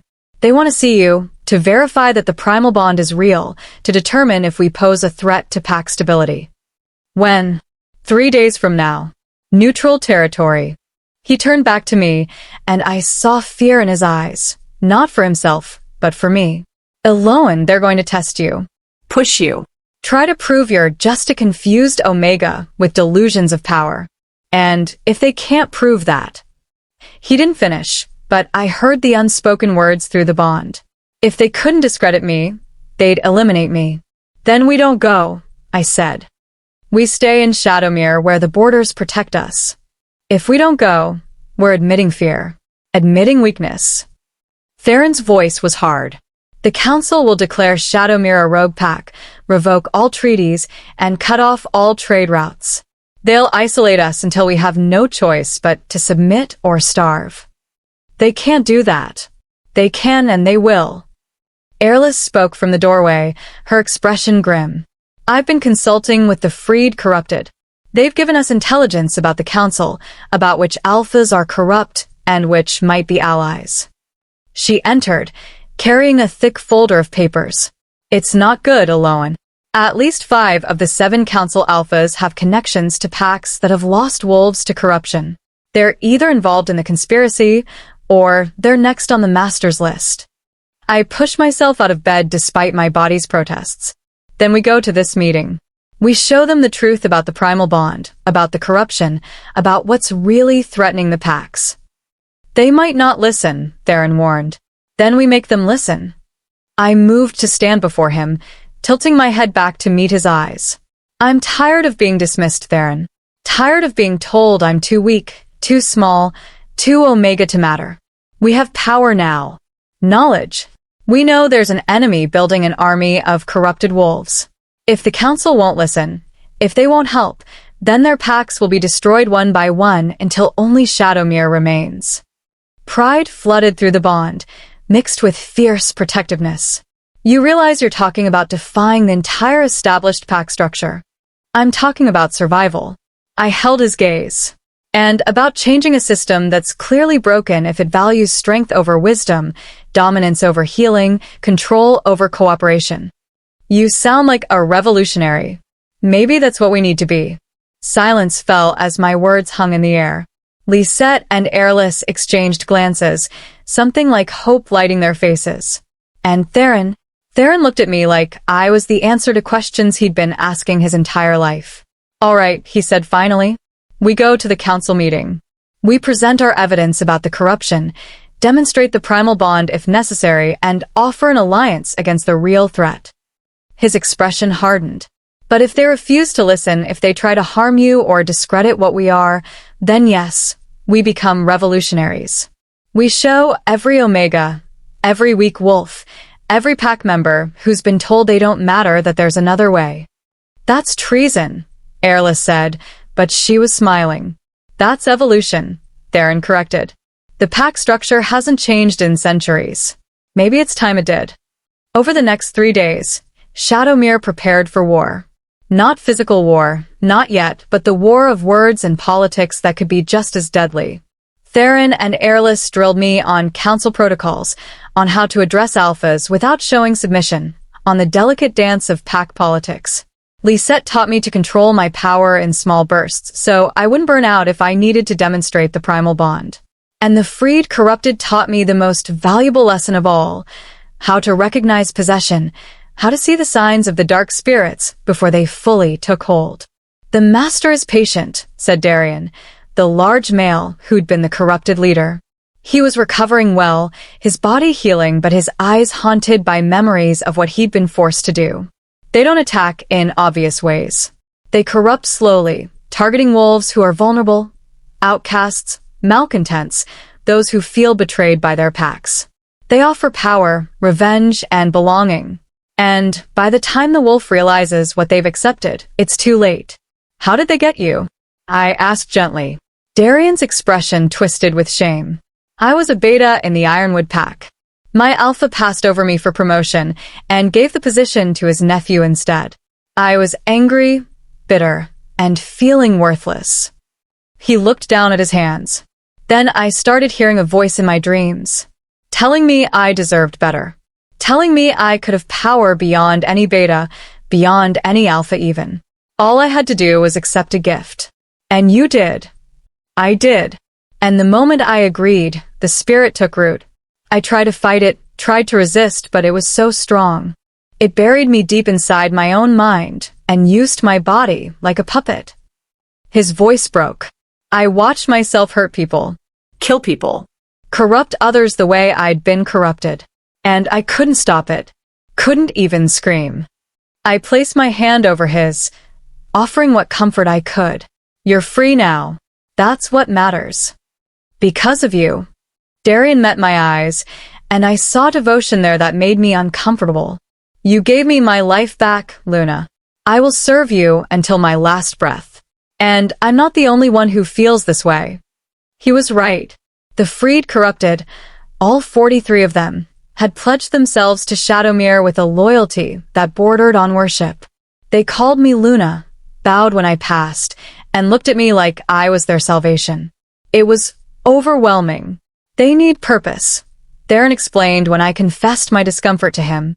They've spent months or years being controlled, being forced to hurt others. Now they need to atone. Giving them the chance to protect you, to serve something good, helps them heal. I'm not good, I protested. I'm just me, an Omega who got lucky with a mate bond. You're more than that. Theron pulled me close, and I felt the bond warm between us. You're brave, compassionate, strong in ways that have nothing to do with physical power. You looked at corrupted monsters and saw trapped souls worth saving. That's not luck, Elowen. That's who you are. His words sank into the places inside me that still believed I was worthless, and something shifted. Maybe he was right. Maybe I was more than the runt who'd been dismissed her entire life. Maybe I was exactly who I needed to be. On the morning we were set to leave for the council meeting, Theron found me in the healer's hall, reviewing the evidence we compiled about the corruption. There's something I need to tell you, he said, his expression serious. About the prophecy the corrupted mentioned. I set down the papers and gave him my full attention. I've been wondering when you'd explain that. I didn't know if it was real until now. Until you. Theron moved to the ancient books Lisette kept locked away and pulled out one so old the leather binding was cracked with age. This is the Codex of First Wolves, written by the original packs, the ones who walked with the moon goddess. There's a passage. He flipped through pages carefully, then stopped. Here, read this. I moved to his side and read the faded text. In the time of great darkness, when corruption spreads and packs fall to shadow, the first bond shall awaken. Alpha and Omega, balanced as the goddess intended, wielding power thought lost to time. They shall stand against the darkness, purify the corrupted, and unite the broken packs under a new moon. But beware, The darkness shall fight with all its might to prevent this awakening, for once the first bond is complete, the old hierarchies shall crumble and a new age shall begin. My hands trembled as I finished reading. This is about us. The Primal Bond is just the beginning, Theron said quietly. If the prophecy is true, we're meant to do more than just survive. We're meant to change everything. Unite the packs under new leadership, new laws, new understanding of what it means to be a wolf. That's impossible. The Council will never. The Council doesn't matter. Theron's eyes blazed with intensity. What matters is what's right. And right now, the pack structure is failing. Wolves are being corrupted because they feel worthless, abandoned, betrayed by the very system meant to protect them. If we can show them another way, if we can prove that strength comes in many forms. He cupped my face in his hands. We could save them all, Elowen. Not just from corruption, but from the poison of a system that tells too many wolves they don't matter. It was a beautiful dream. A terrifying dream. A dream that could get us both killed. But looking into Theron's silver eyes, feeling the bond thrumming between us, I knew he was right. We weren't just fighting for ourselves anymore. We were fighting for every wolf who'd ever been told they were worthless. Okay, I whispered. Let's change the world. Theron smiled, that rare, genuine smile that transformed his harsh features, and kissed me softly. The bond flared between us, warm and bright, and full of promise.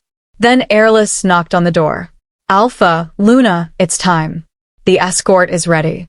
We pulled apart, and Theron's expression hardened back into the mask of an alpha preparing for battle. Let's go face the Council. As we walked through Shadowmere toward the convoy that would take us to neutral territory, wolves lined the path. Not just Shadowmere-born, but the freed corrupted too, all of them watching with hope in their eyes. Come back to us, Luna, Darian called out. We'll be waiting. I nodded, not trusting my voice, and climbed into the vehicle beside Theron. The journey to the council meeting would take 6 hours. 6 hours to prepare for the fight of our lives. 6 hours before we'd learn if the prophecy was real, or if we were just two wolves foolish enough to dream of changing the unchangeable. Through the bond, I felt Theron's determination mixing with my own. Whatever happened, we'd face it together. And maybe, just maybe, that would be enough. Chapter 8. The Council.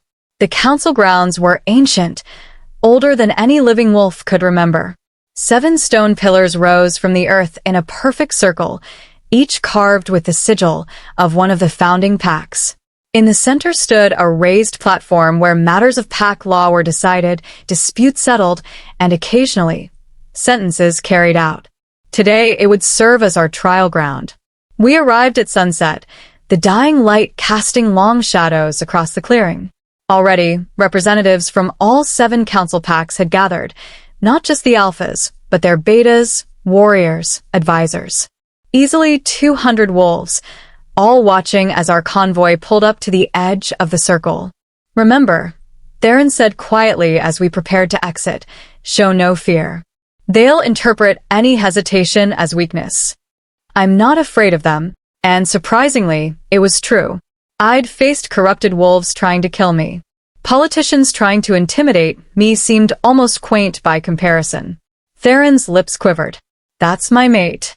We stepped out together, and I felt every eye in the clearing fix on us. Theron in his ceremonial leathers, radiating authority and ancient power. And me, small, slight, unmistakably Omega, walking beside him like an equal. The whispers started immediately. That's her? She's tiny. No way, that's the one who freed 40 corrupted. Must be some trick. Some illusion he's using. I lifted my chin and ignored them all, focusing instead on the 7 alphas who stood before their respective pillars. These were the most powerful wolves in the region, the ones who'd held authority for decades, who'd shaped pack law to benefit themselves and their chosen few.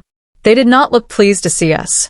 Theron Ravencrest, the center alpha, spoke, a massive male with gray threading through his dark hair. Alpha Hadrian of the Stonecrest pack, if I remember correctly. You've caused quite a stir. Claims of ancient bonds, displays of unprecedented power, harboring corrupted wolves. His eyes shifted to me, cold and assessing. And all because of this, Omega. The way he said Omega made it clear what he thought of me. Her name is Elowen, Theron said, his voice carrying across the clearing with alpha command. She is my mate and the Luna of Shadowmere. You will address her with respect. Will we? Another alpha stepped forward, a female with silver hair and eyes like chips of ice. Alpha Sayer of the Frostborn pack. Respect must be earned, Ravencrest. Not demanded. And from what I hear, your mate has been in Shadowmere for less than a week. Hardly enough time to prove herself worthy of the title Luna. She freed 43 corrupted wolves in one night. Airless spoke up from behind us. She wielded power most of you can't even comprehend. What more proof do you need? Proof that can be verified, said a third alpha. Young, ambitious-looking, with calculating eyes.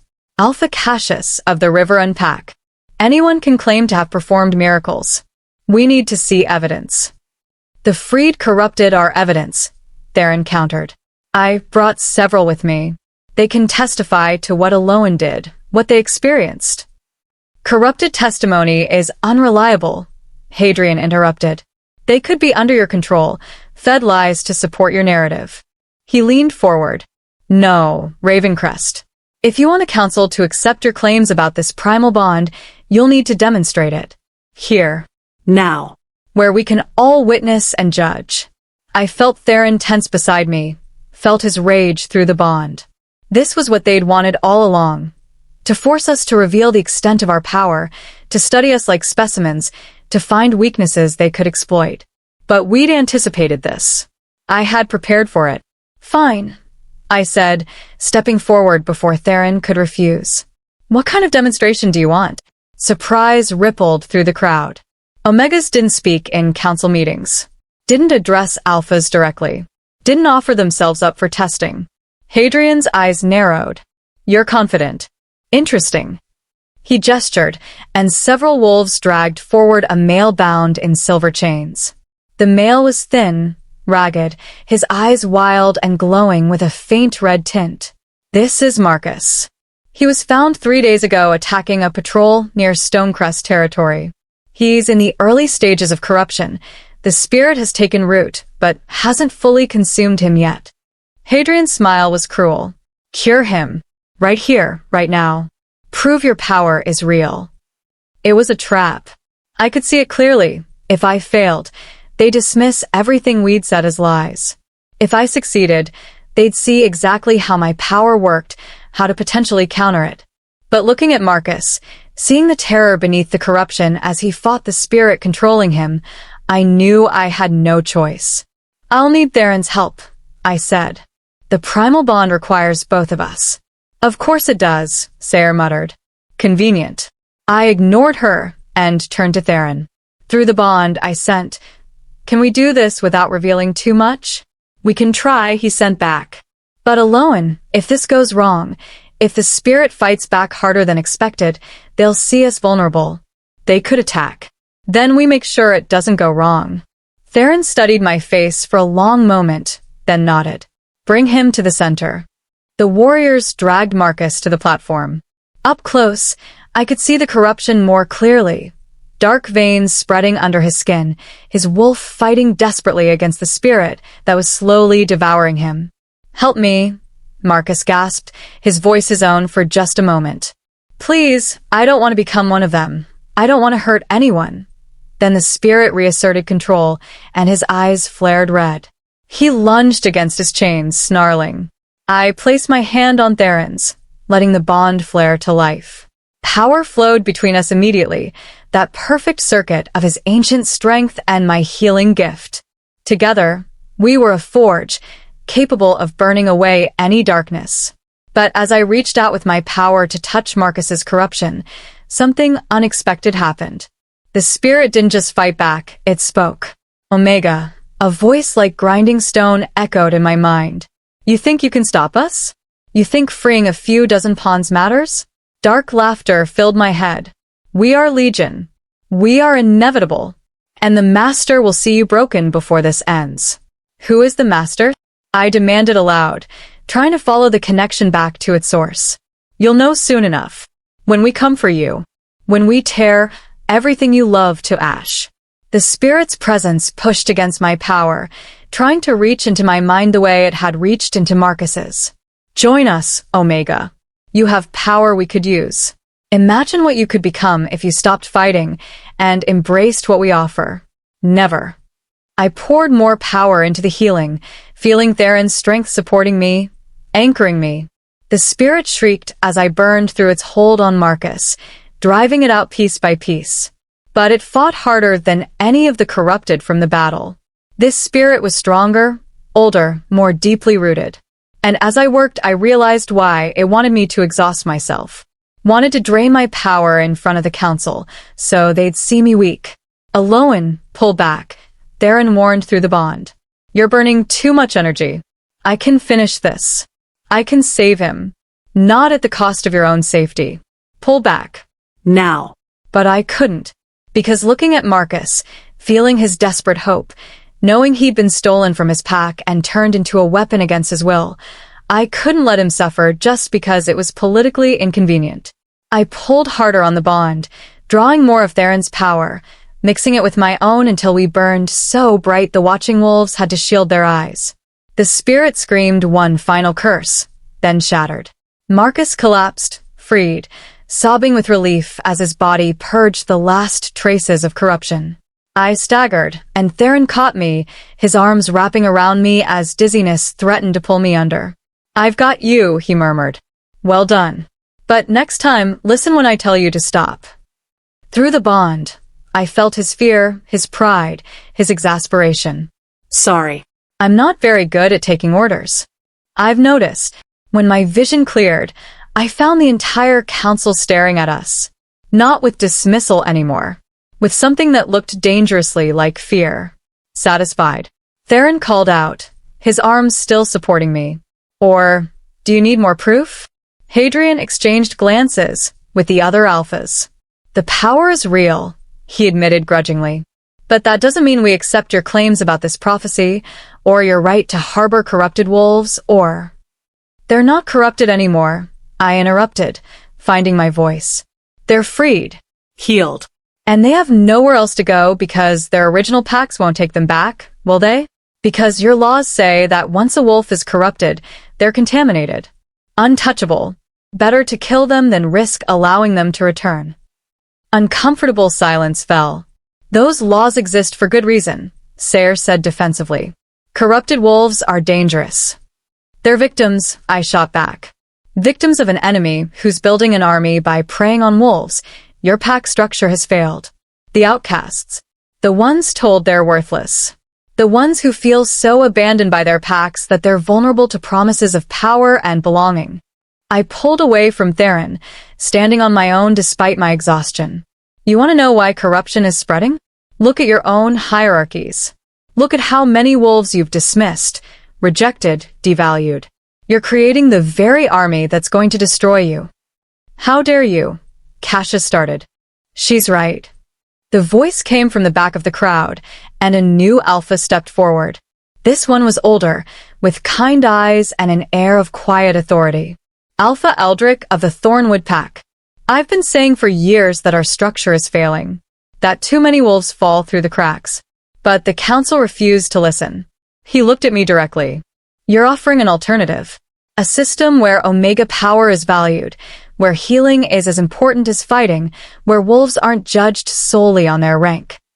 That's chaos, Hadrian snapped. If we start questioning the hierarchy, the entire pack structure will collapse. Maybe it should, Eldrick said quietly, if it can't protect all our wolves. The council erupted into argument. Some alphas supported Hadrian's traditional view. Others, like Eldrick, saw the potential for change.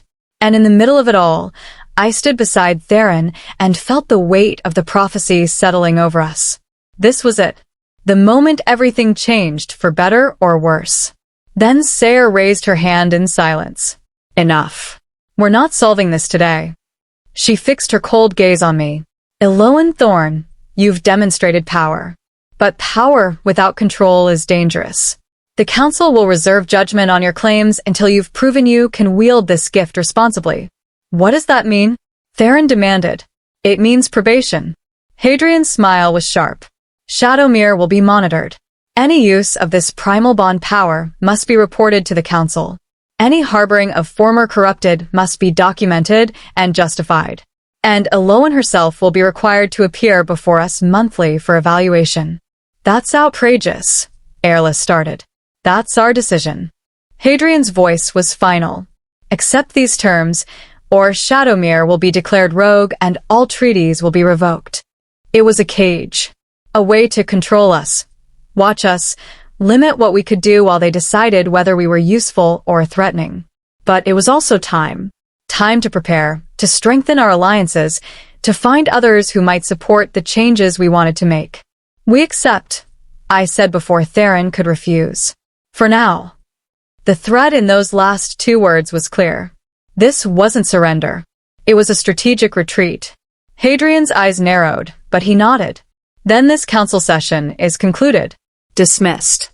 As the crowd began to disperse, several wolves approached us, representatives from smaller packs, omegas and betas who'd been watching with hope in their eyes, even a few alphas who looked intrigued rather than threatened.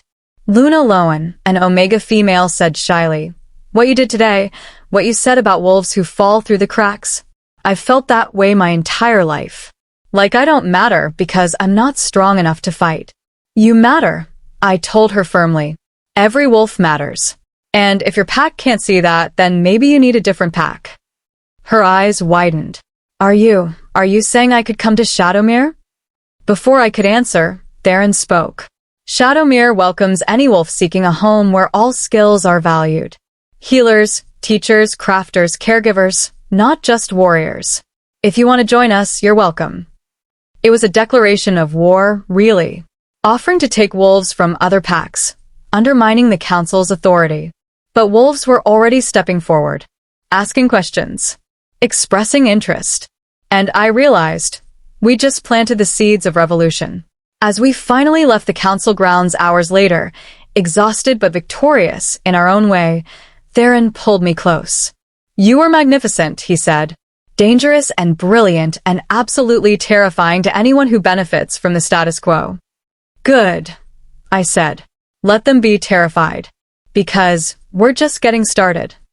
Through the bond, I felt his fierce pride, his love, his conviction that together we could change the world.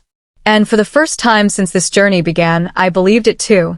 But as our convoy pulled away, I caught a glimpse of someone watching from the shadows, a figure with eyes that glowed not red like the corrupted, but gold.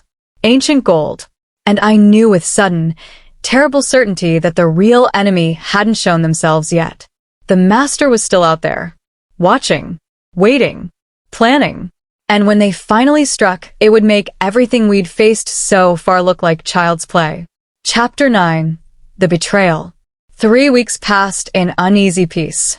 Wolves from other packs began arriving at Shadowmere's borders, omegas seeking refuge, betas tired of being overlooked, even a few lower-ranked alphas who'd been passed over for leadership positions.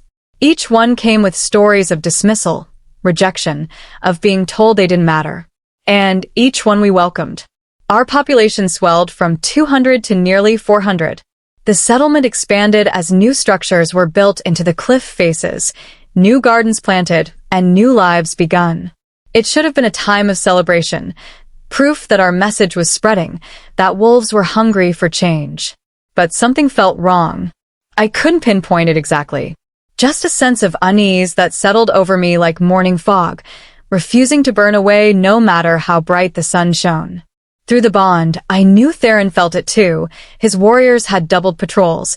His scouts ranged further than ever, searching for threats they couldn't name. "You're restless," Lisette observed one afternoon as we worked in the healer's hall.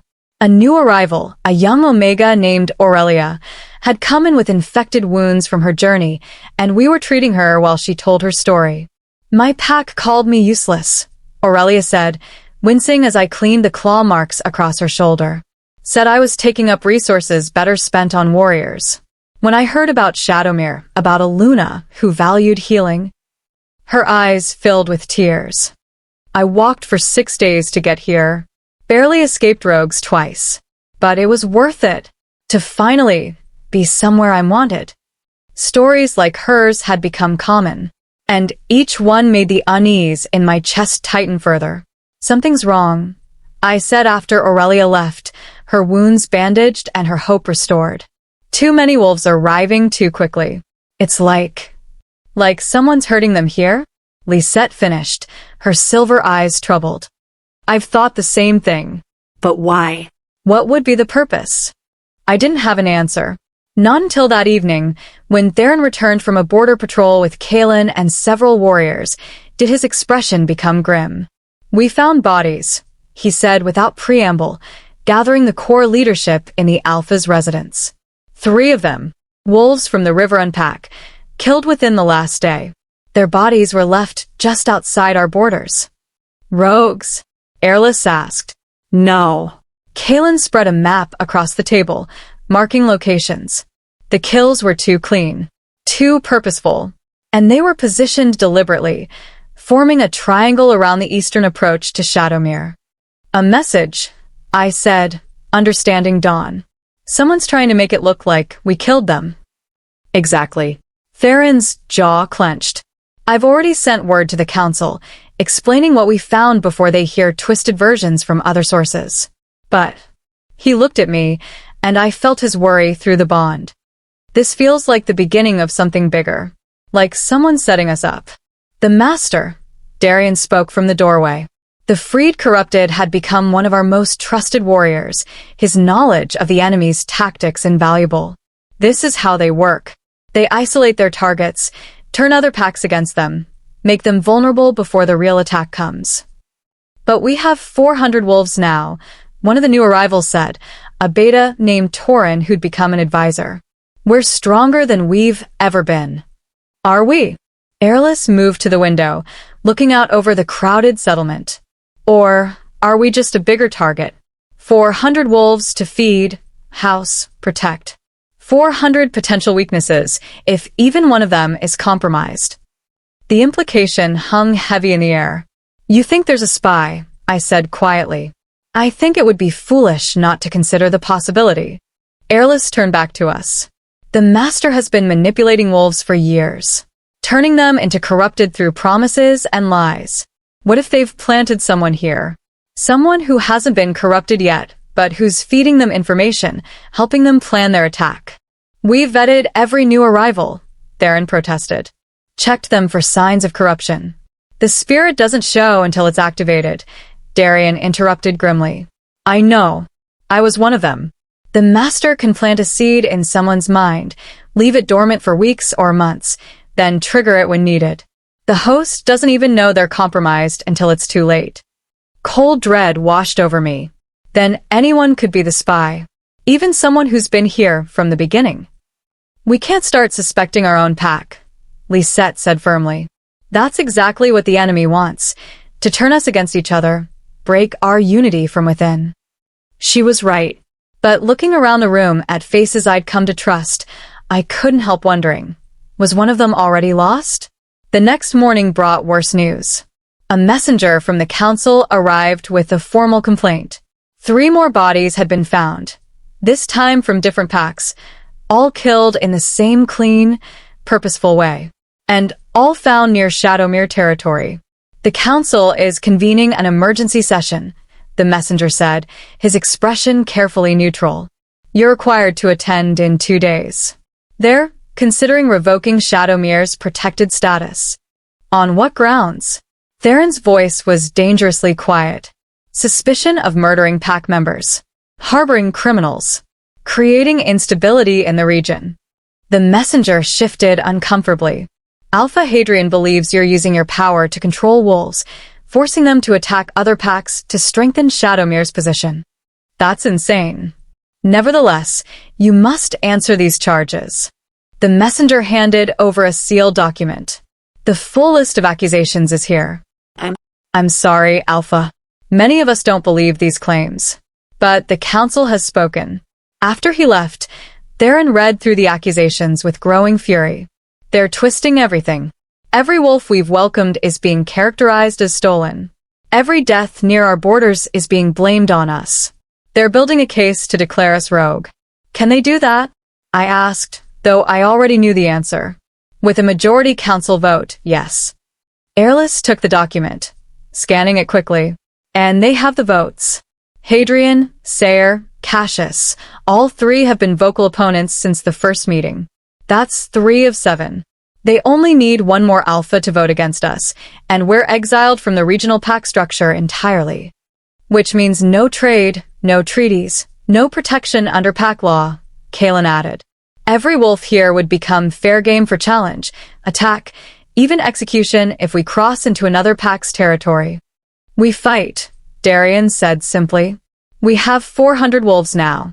Trained warriors, freed corrupted who know the enemy's tactics. We can defend Shadowmere against any pack that comes for us. We can't win a war against the entire region, Theron countered. Even with our numbers, even with the Primal Bond, if all 7 council packs unite against us, we'll be overwhelmed. Then we prove our innocence, I said, an idea forming. We find out who's really killing these wolves and present evidence to the council. Force them to see we're being framed. How? Lisette asked. We have 2 days. The Real killers could be anywhere. They're close. I stood, moving to the map where Kalen had marked the body locations. Look at the pattern. All the deaths form a ring around Shadowmere territory. Not random. Strategic. Whoever's doing this is watching us, timing the kills to match our patrol schedules so we don't catch them in the act. Which means they know our schedules, Theron said, his expression darkening. The spy theory isn't a theory anymore. Someone in Shadowmere is feeding information to the master. The room fell silent as the implications settled over us. We set a trap, Airless said finally. We feed false information about patrol routes through channels we control. See who takes the bait. And if it's someone we trust? Lisette's voice was small. Someone we've welcomed, trained, given sanctuary to? Then we deal with it. Theron's voice was hard as stone. I won't let one traitor destroy what we're building here, no matter who they are. The trap was set that evening. Theron announced to the senior leadership, a group of 20 wolves who knew detailed patrol schedules, that he'd be personally leading a small team to investigate the eastern borders the following night. Just 5 wolves, traveling light, staying out overnight. Then we waited to see who would take the information to our enemies. I spent that night unable to sleep, the bond thrumming with Theron's tension as he prepared for what might come. Through our connection, I felt his conflict, the need to protect the pack warring with the horror of potentially discovering a traitor among wolves he'd trusted. This is my fault, I said quietly as we lay together in the darkness. If I hadn't pushed for change, hadn't challenged the council, none of this would be happening. If you hadn't pushed for change, dozens of wolves would still be corrupted. Hundreds more would be suffering in packs that don't value them. Shadowmere would still be isolated and vulnerable. Theron pulled me closer. Don't regret fighting for what's right just because it's hard. But wolves are dying. Because the Master wants to stop us. Not because of anything we've done wrong. His hand found mine in the darkness, fingers interlacing. We're threatening their plans, Elowen. Whatever they're building toward, whatever this army of corrupted is meant to accomplish, we're the obstacle they didn't anticipate. That's why they're desperate to eliminate us. Then maybe we should let them think they've won. Go back to being isolated, stop accepting new wolves. And abandon everyone who's come here seeking refuge, everyone who believes in what we're trying to build. Theron's voice was firm. No. We don't surrender. We fight smarter. The next night, the trap was sprung. Theron took his small team, myself, Airless, Kalen, and Darian, to the eastern borders as announced. But hidden in the shadows, 24 warriors lay in wait, ready to respond if the enemy took the bait. We didn't have to wait long. An hour after sunset, I felt them approaching through my gift, dark presences moving through the forest, their intent focused and deadly. Not corrupted, not yet, but wolves definitely hunt with purpose. North Ridge, I whispered. 6 of them, moving fast. Theron's hand signal sent the message to our hidden warriors. Within seconds, we had the attackers surrounded. Show yourselves, Theron commanded, his alpha authority making it impossible to disobey. 6 wolves emerged from the shadows, shifting to human form. And my heart sank. I recognized 2 of them, wolves from Shadowmere. New arrivals who'd been with us less than a week, who'd sworn loyalty, who'd been welcomed without question. Varia? I breathed, recognizing the female from Silverpine, one of the wolves who dismissed me at the mating ceremony. What are you doing here? My job. Varia's smile was cold. Did you really think I came to Shadowmere because I believed in your little revolution? I'm here because the master pays well. And because watching you build something beautiful just to have it torn away will be infinitely satisfying. Betrayal cut deeper than any blade. You killed those wolves. Framed us. I did. No remorse, no shame. And I would have killed more if you'd been stupid enough to come out here without backup. But it doesn't matter now. The evidence is in place. The council is convinced. And by this time tomorrow, Shadowmere will be declared rogue. Everything you've built will crumble. Not if we present you to the council, Airless said coldly. Proof that we were framed. You think they'll believe you? Varia laughed. I'm just a poor Omega who was manipulated by the big bad Alpha. They'll never convict me. But you. She looked at Theron with pure hatred. You'll be destroyed. And the Master will finally have what they want. What does the Master want? Theron demanded. To break the Primal Bond before it's completed. To prove that the prophecy is just a myth. To ensure that the old order continues. Varia's smile widened. And we're so close now. One more push, one more tragedy, and you'll shatter. I've seen it in my dreams, the Master showed me. Your mate will die, Theron. She'll burn out trying to save someone who can't be saved, and you'll be left alone, broken, exactly what you were before she arrived. The words hit like poison, and through the bond one felt Theron's terror. Not for himself, but for me. That's not going to happen, I said firmly. It already has. Varia's eyes gleamed with malice. Did you really think I was the only spy? That the Master only planned one move ahead? She looked past us toward Shadowmere. Right now, while you're all out here, the real attack is beginning. 50 corrupted wolves breaching your borders from the south. And leading them. She smiled. Leading them is someone you trust. Someone who's been with you from the beginning. Someone whose betrayal will destroy you more thoroughly than any attack. Horror crashed over me. No. The settlement. Lisette is there. The children. All the wolves who can't fight. Are going to die. Varia's voice was casual, like she was discussing the weather. Unless you abandon this trap, rush back to defend them, and walk right into the ambush waiting along the path. Either way, you lose. Theron's roar shook the forest. Airless, take half the warriors back to the settlement now. Kaelin, secure these prisoners. Elowen, you're with me. Theron, it's a trap. I know, but what choice do we have? His silver eyes met mine, and I saw the impossible choice reflected there. Let them die, or risk everything trying to save them? Through the bond, I felt his pain. Felt the weight of leadership, of being responsible for 400 lives, of knowing that any choice could be the wrong one.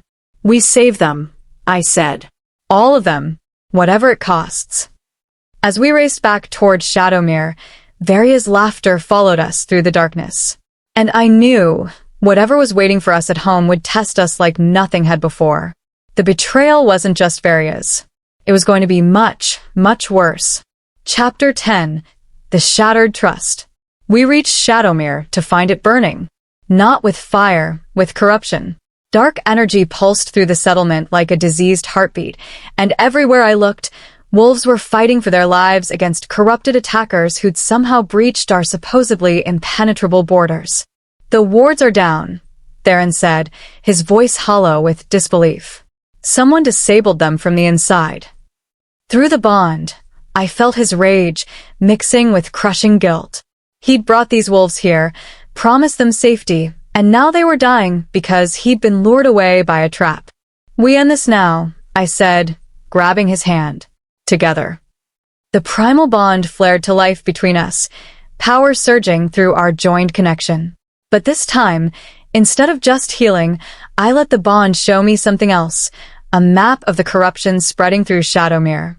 And at its center, controlling everything like a puppet master pulling strings, I saw them.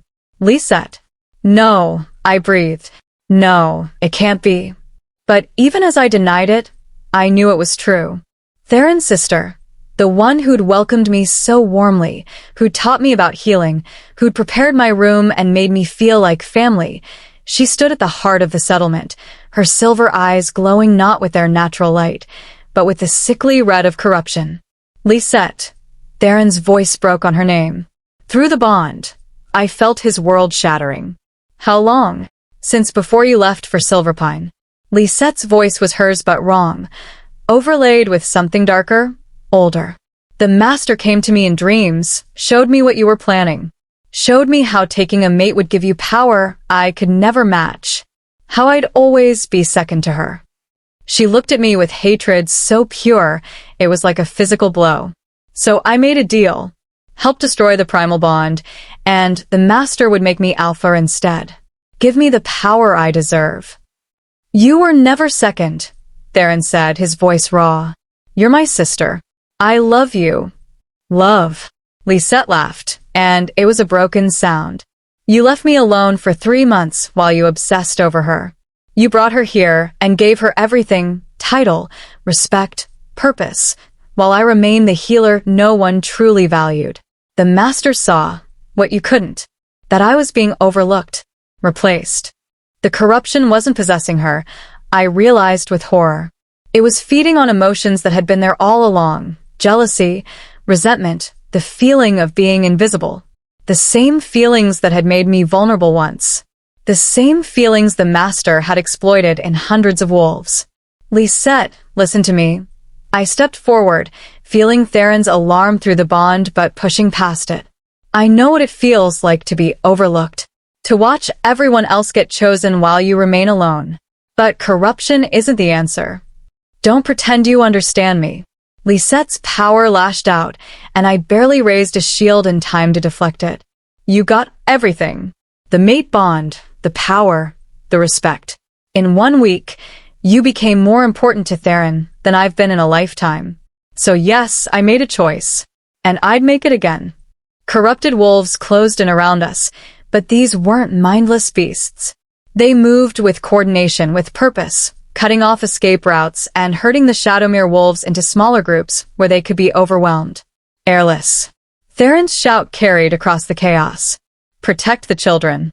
Get them to the caves." Already on it, Alpha. Airless appeared from the smoke, blood on her face, but determination in her eyes.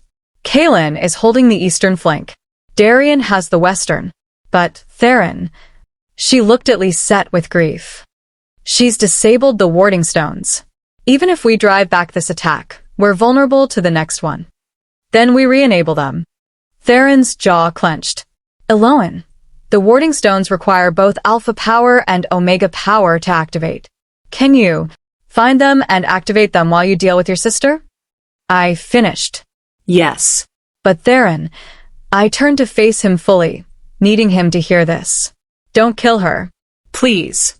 She's corrupted, but underneath she's still your sister. Still someone we can save. She just betrayed us. She's responsible for every wolf dying tonight. And she's hurting.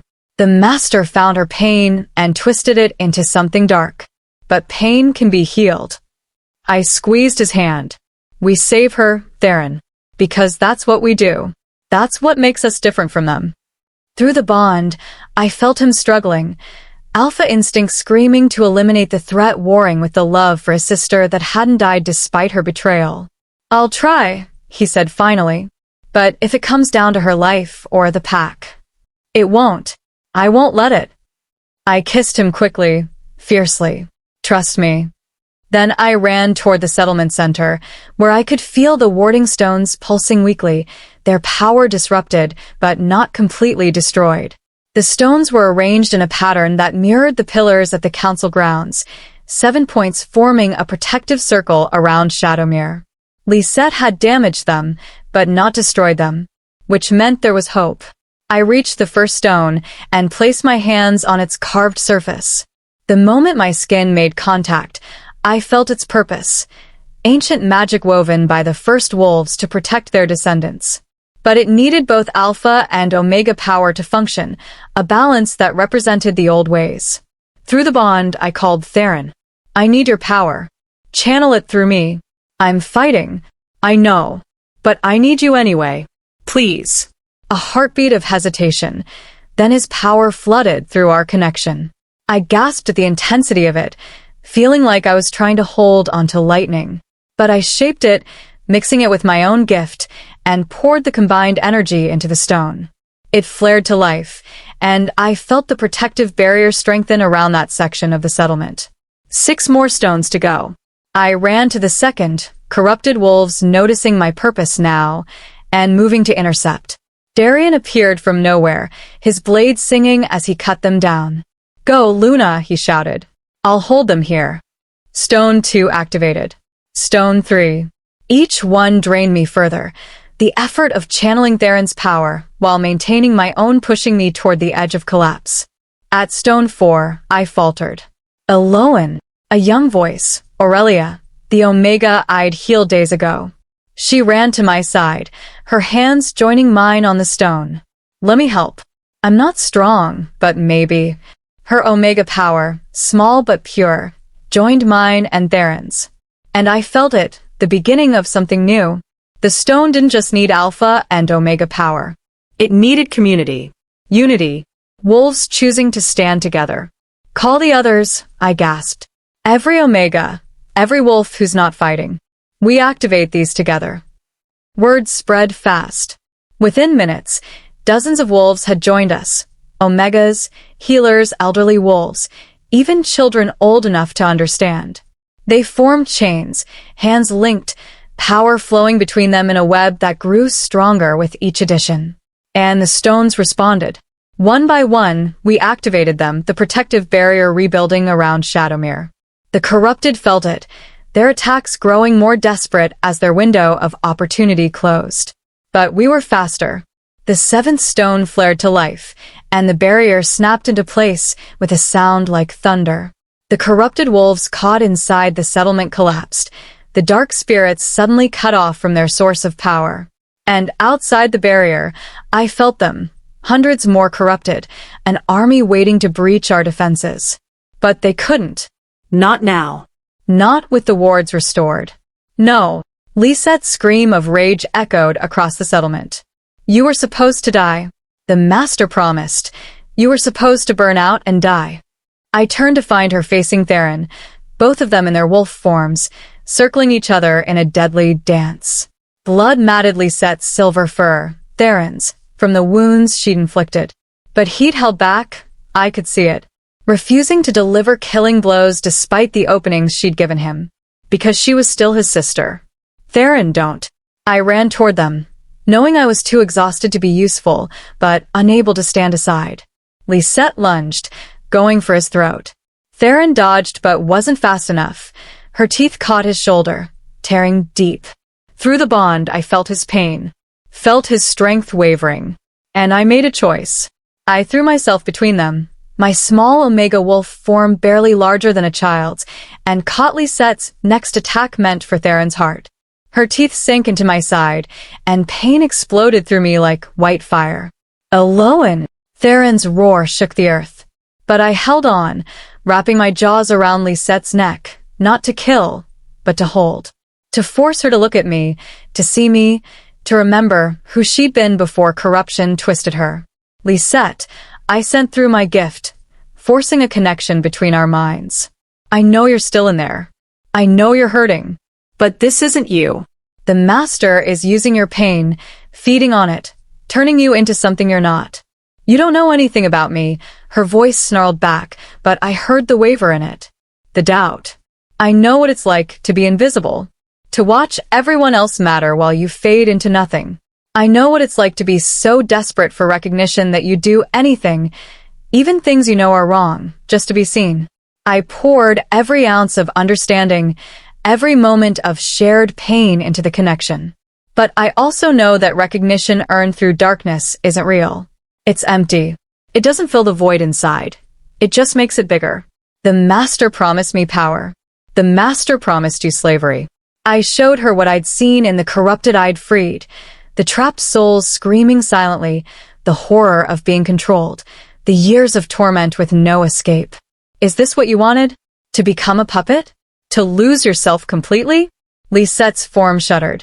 Her teeth loosened on my side, and I felt her confusion, her fear, her desperate need to believe she'd made the right choice, even as doubt consumed her. Help me save you, I sent gently. Please, Lisette. Your family. You matter to us. To Theron. To me. Not because of your power or your usefulness, but because of who you are. The wolf who welcomed me when I had nowhere else to go. The healer who wanted to save lives. The sister who loves her brother even when she's angry with him. I've gone too far, she whispered in my mind. The things I've done, wolves died because of me. I can't come back from this. Yes, you can. It won't be easy. It will take time, and trust will have to be rebuilt. But you can come back. I pulled harder on my gift, reaching for the corruption rooted in her soul. Let me help you. Let me burn away the darkness. Please. For a long moment, nothing happened. Then, slowly, Lisette released her grip on me. She shifted back to human form, collapsing to the ground, and I saw tears streaming down her face. I'm sorry, she sobbed. I'm so sorry. I was jealous and angry, and the Master made it seem so reasonable, made it seem like I deserved more, like you'd stolen what should have been mine. And by the time I realized what I'd become, it was too late. The corruption had deep roots, too deep. I shifted back to human form too, ignoring the blood pouring from the wound in my side. It's never too late. Theron appeared beside me, shifted back, his expression torn between relief that I was alive and fury at his sister's betrayal. Lisette, you nearly destroyed everything. Wolves died tonight because of your choices. I know. Lisette couldn't meet his eyes. I know, and I'll live with that forever. But Elowen's right. The Master found my pain and amplified it. Made me believe things that weren't true. Made me hate when I should have talked. Betrayed when I should have trusted. She finally looked up at him. I don't deserve forgiveness. But I'm begging for a chance to make this right. The settlement had gone quiet. Wolves gathered around us, Shadowmere-born and refugees alike, watching this moment of judgment, waiting to see what their alpha would decide. Through the bond, I felt Theron's struggle. Every instinct screamed to exile her, to eliminate the threat she represented. But underneath the rage and hurt, I felt his love for his sister. Felt his understanding that she'd been manipulated, that the Master had done to her exactly what they'd done to hundreds of others. Found their pain and twisted it into darkness. You'll stand trial, Theron said finally, his voice hard. The pack will hear what you've done, and they'll decide your fate. Not me. I'm too close to this to be objective. He looked at the gathered wolves. That's how we're different from them. We don't rule through fear and absolute authority. We give voice to our pack. We decide together. Murmurs of agreement rippled through the crowd. Even some of the wolves who'd been injured in the attack nodded. They wanted justice, but they also wanted fairness. And Elowen will heal her, Theron added, looking at me. Remove the corruption before the trial, so it's Lisette making choices, not a spirit controlling her.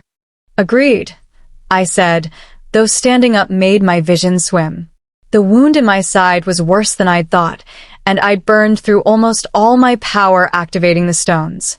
After you're healed yourself, Theron added firmly, catching me as I swayed. No arguments. I wanted to protest, but the world was already going gray at the edges. Too much power used, too much blood lost. As Theron lifted me into his arms, I heard Mira's voice calling for supplies, felt the bond pulsing with Theron's fear, and let darkness claim me. When I woke hours later, clean bandages wrapped around my torso, and the smell of healing herbs in the air. The first thing I saw was Theron sitting beside my bed.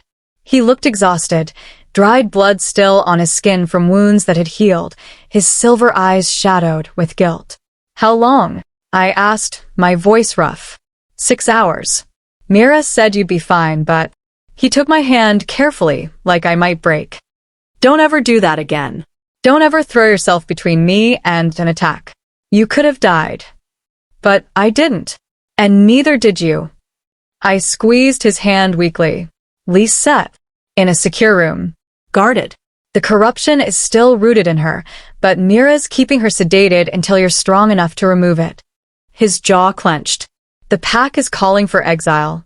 Some are calling for execution. I don't know how to give her a fair trial when most of Shadowmere wants her dead." "We show them what we showed the council," I said. "That corruption is victimization, not choice. That the real enemy is the master, and Lisette is just another of their victims." "She made choices, Elowen. Bad ones. She made choices while being manipulated by an ancient evil that specializes in exploiting pain." I pushed myself up despite the protests from my side. How many wolves here made bad choices before coming to Shadowmere? How many were cruel, dismissive, or complicit in the old system? We gave them second chances. We can give Lisette one too. Even after she nearly killed you? Especially after. I met his eyes. Because if we can't forgive family, how can we ask others to change? How can we claim to be building something better if we're just as unforgiving as the system we're trying to replace? Theron was quiet for a long moment. Then he pulled me carefully into his arms, holding me like I was infinitely precious. "You're either the wisest wolf I've ever met or the most foolishly optimistic. Can't I be both?" I felt his smile against my hair.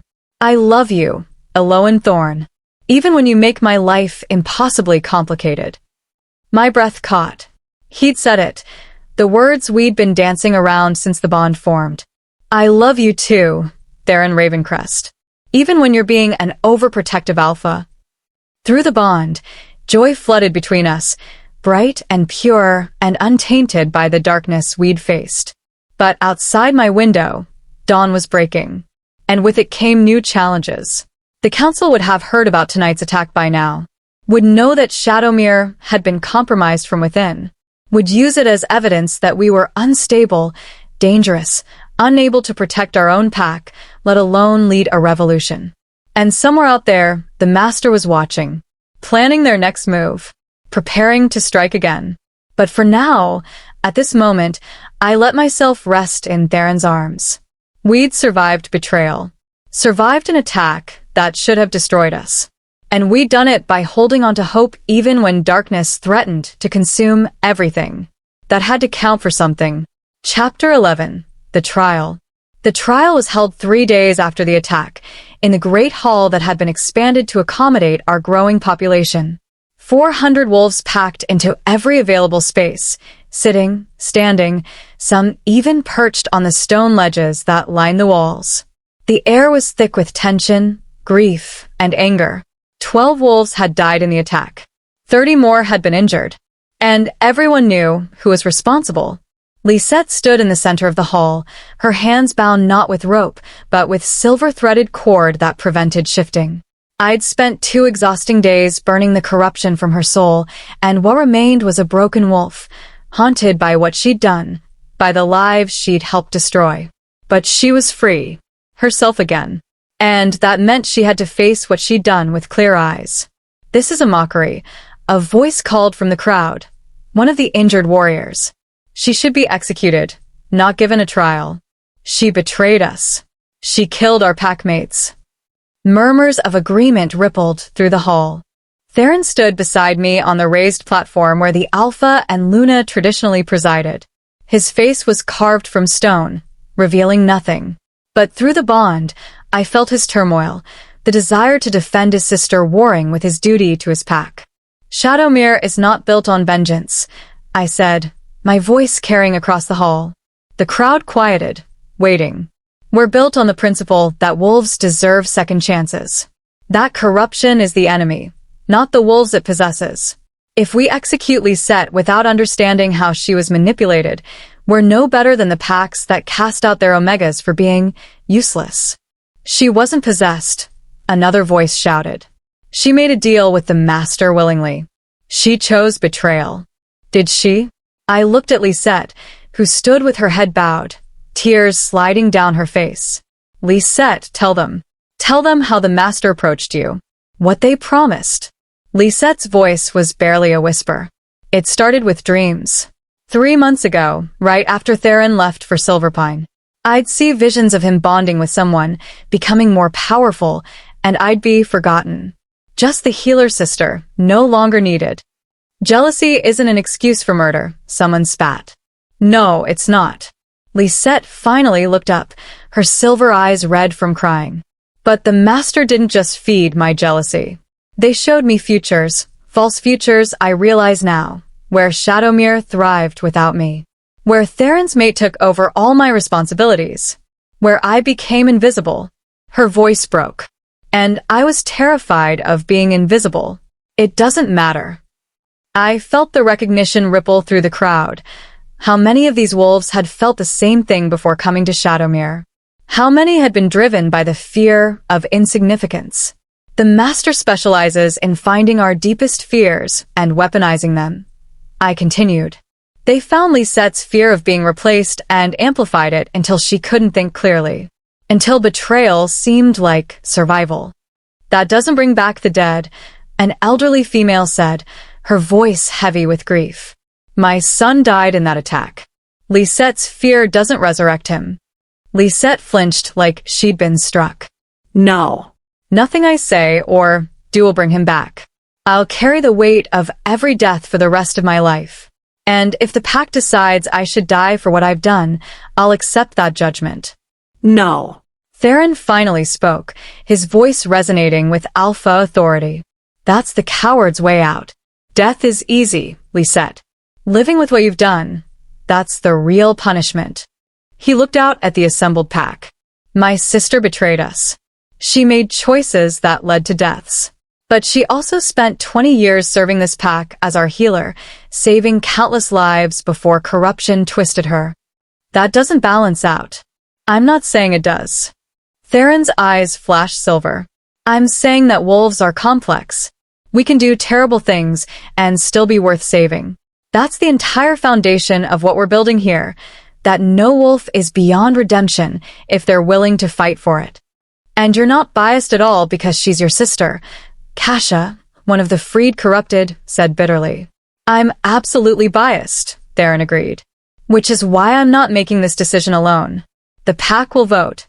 But before you do, I want you to hear from someone else. He looked at Darian, who stood near the front. Darian, you were corrupted for 2 years. You killed, destroyed, hurt people you loved. By the same logic some are using for Lisette, you should have been executed when we freed you. Darian stepped forward, his scarred face grave.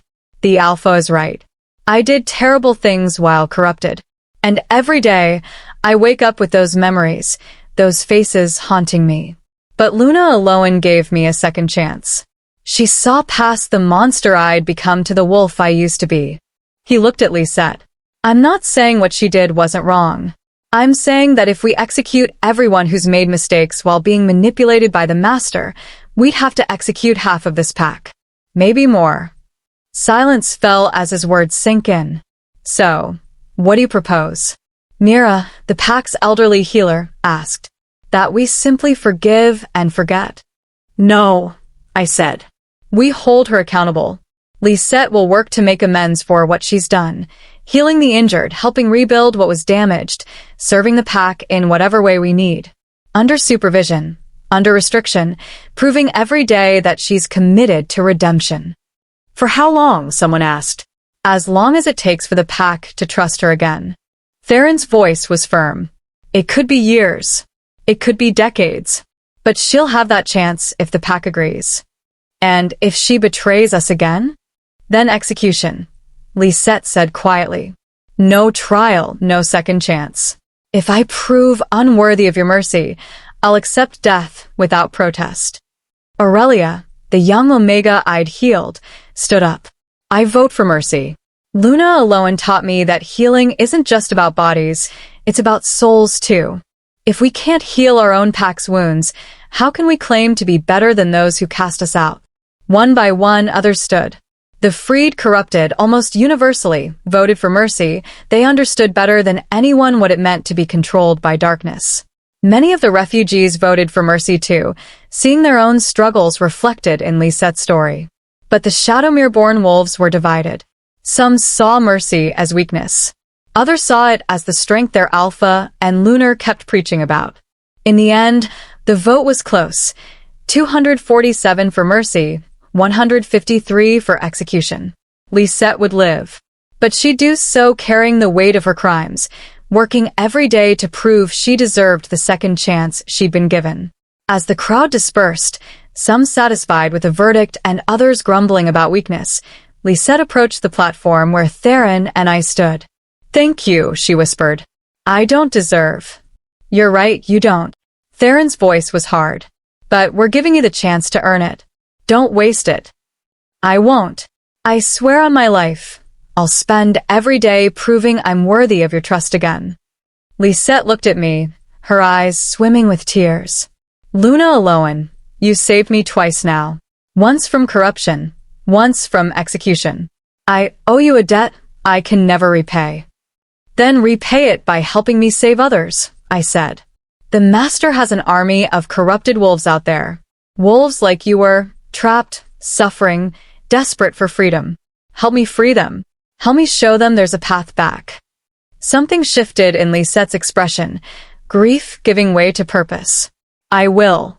Whatever it takes, I'll help you save them all." After she was escorted away to begin her supervised duties, Theron pulled me aside into a private chamber. "That was a risk," he said quietly.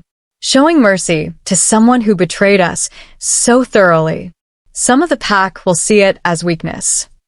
Let them." I moved into his arms, exhausted from days of healing and politics. "We're not building a pack based on fear and absolute authority. We're building one based on second chances and redemption.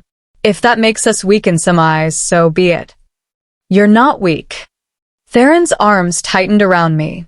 "You're the strongest wolf I know. But Elowen." He pulled back to look at me. "The council meeting is tomorrow. They've heard about the attack, about Lisette's betrayal. They're going to use it as proof that we're unstable, that the Primal Bond makes us targets rather than protectors. Then we prove them wrong." I was so tired of fighting, of defending every choice, of constantly being under scrutiny. But we'd come too far to stop now. We show them that even after betrayal and attack, Shadowmere stands strong. That our way works. A knock interrupted us. Airless entered, her expression grim. "Alpha, Luna, you need to see this." She handed over a letter sealed with wax I didn't recognize. Theron opened it, and I watched his face go pale as he read. "What is it?" "It's from the Master." His voice was tight. "They're challenging us. Not through corrupted armies or political maneuvering. A direct challenge for control of the region." He looked up, and I saw fear in his silver eyes. "They want to face us in single combat. 3 days from now, at the council grounds. The winner takes everything. All 7 pack territories, all alliance agreements, absolute authority over the region." My blood ran cold. "That's not legal. The council would never." "The council has already agreed." Airless's voice was bitter. "Apparently the Master has enough influence that when they proposed the challenge, 5 of the 7 alphas voted in favor. They see it as a way to end the conflict permanently. Either we win and prove our authority, or we lose and the Master gains control of everything." "Who is the Master?" I demanded. "They've been pulling strings for months, but no one's ever seen them. How can they issue a challenge if they won't even reveal themselves?" That's the final twist. Theron handed me the letter, and I read the signature at the bottom. Alpha Corvus of Silverpine Pack. My former Alpha. The one who'd tried to stop me from leaving with Theron. The one who'd watched me sit invisible at ceremonies year after year. He was the Master. Had been all along. "He's building an empire," Theron said quietly. "Using corruption to eliminate opposition, using politics to isolate enemies, using the council to give his actions legitimacy. And now he's calling us out for a final confrontation. Can we win? I asked, though I wasn't sure I wanted the answer. I don't know. Theron's honesty was brutal. Corvus is old, 70 at least, but he's cunning. He's been planning this for years, maybe decades. Whatever trap he's set, it will be thorough. Then we don't walk into it alone. I stood straighter, decision crystallizing. We take the pack. Every wolf who can fight. We make him face not just an alpha and his mate, but an entire community that refuses to be controlled. That's not how challenge combat works. Then maybe it's time to change the rules. I looked at Airless. Spread the word. 3 days from now, Shadowmere marches to the council grounds. Not to watch, but to stand with us. Let Corvus and his corrupt council see what real unity looks like. Airless smiled fiercely. Now that's a battle plan I can support. Over the next 3 days, Shadowmere transformed into a war camp. Warriors trained from dawn to dusk. Healers prepared supplies for treating wounded. Strategists studied maps and planned escape routes in case everything went wrong. And through it all, I worked with Theron to strengthen our bond, to push the Primal Bond to its limits, so we'd be ready for whatever Corvus had planned. He won't fight fair, Darian warned during a strategy session. When I was corrupted, I saw glimpses of the Master's plans. He's been preparing for this confrontation since before you even bonded. Whatever he has planned, it will be designed specifically to break the Primal Bond. How do you break a mate bond? Lisette asked.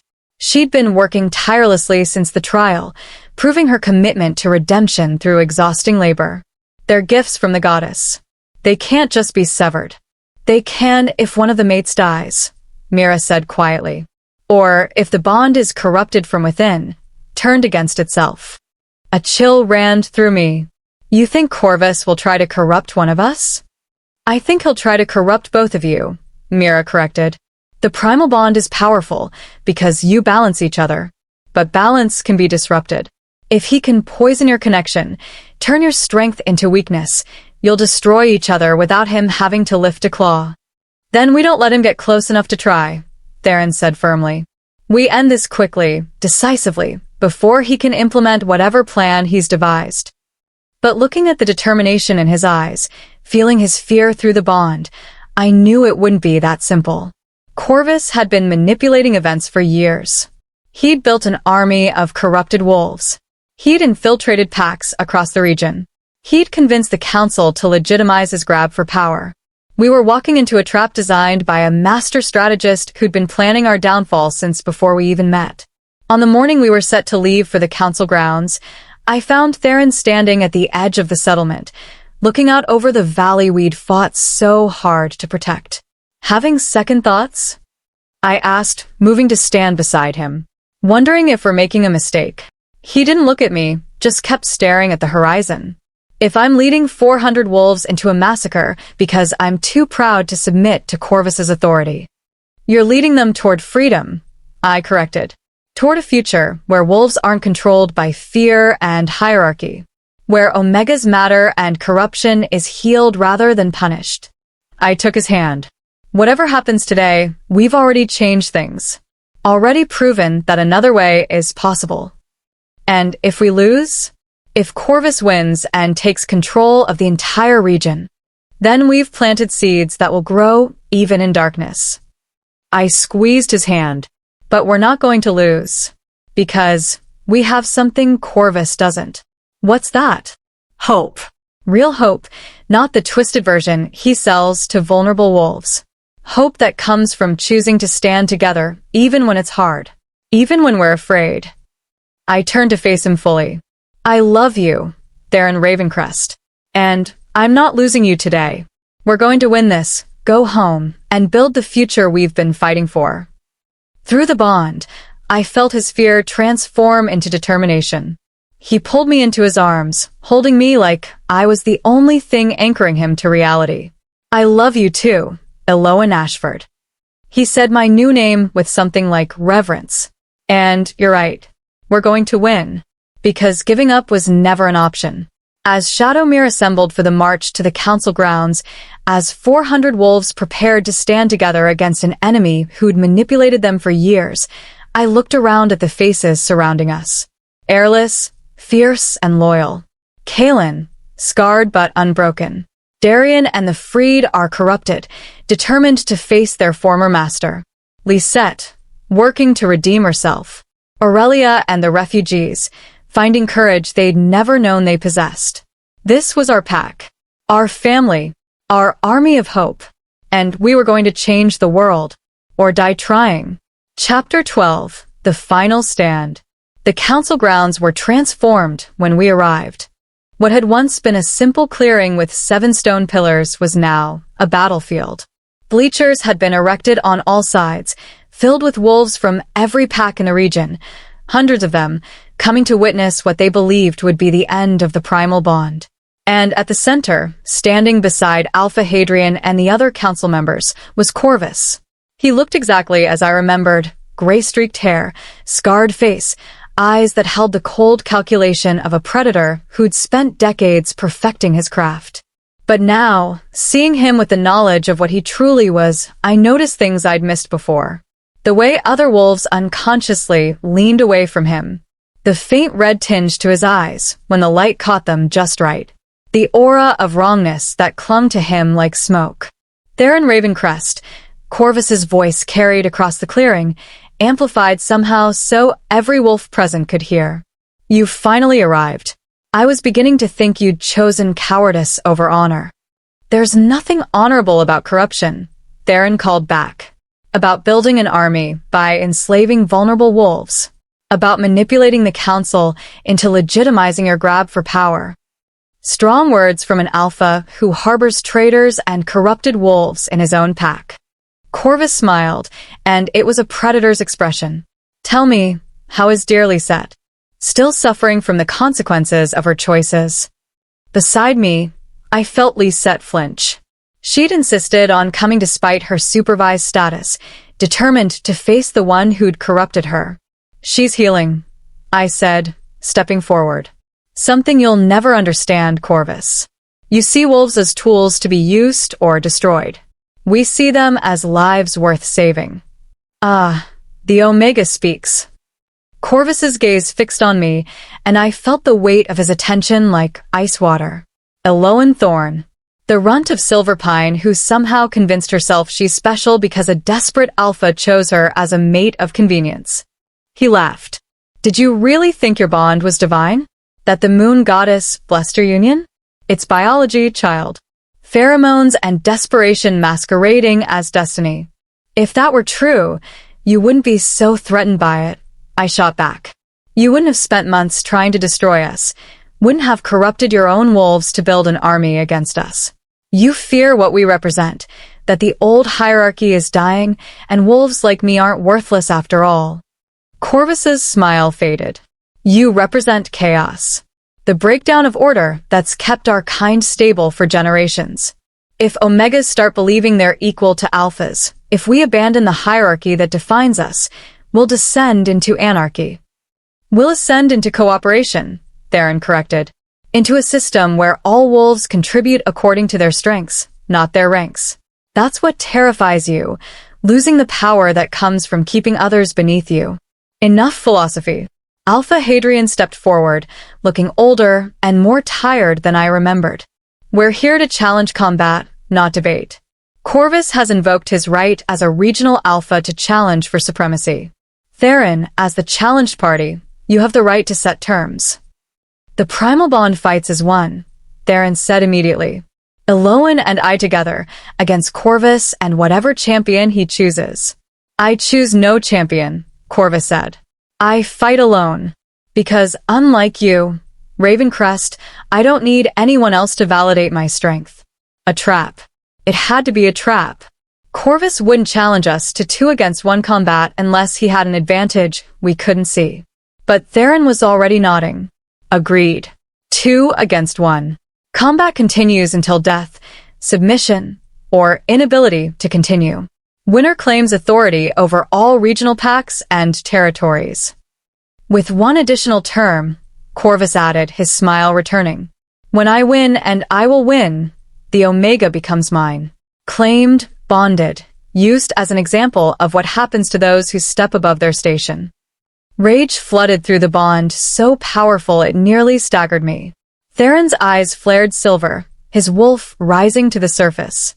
She's not a prize to be won? Then don't lose. Corvus's voice was flat. Those are my terms. Accept or forfeit. Through the bond, I felt Theron's turmoil. Every instinct screamed to refuse, to protect me from the possibility of Corvus's claim.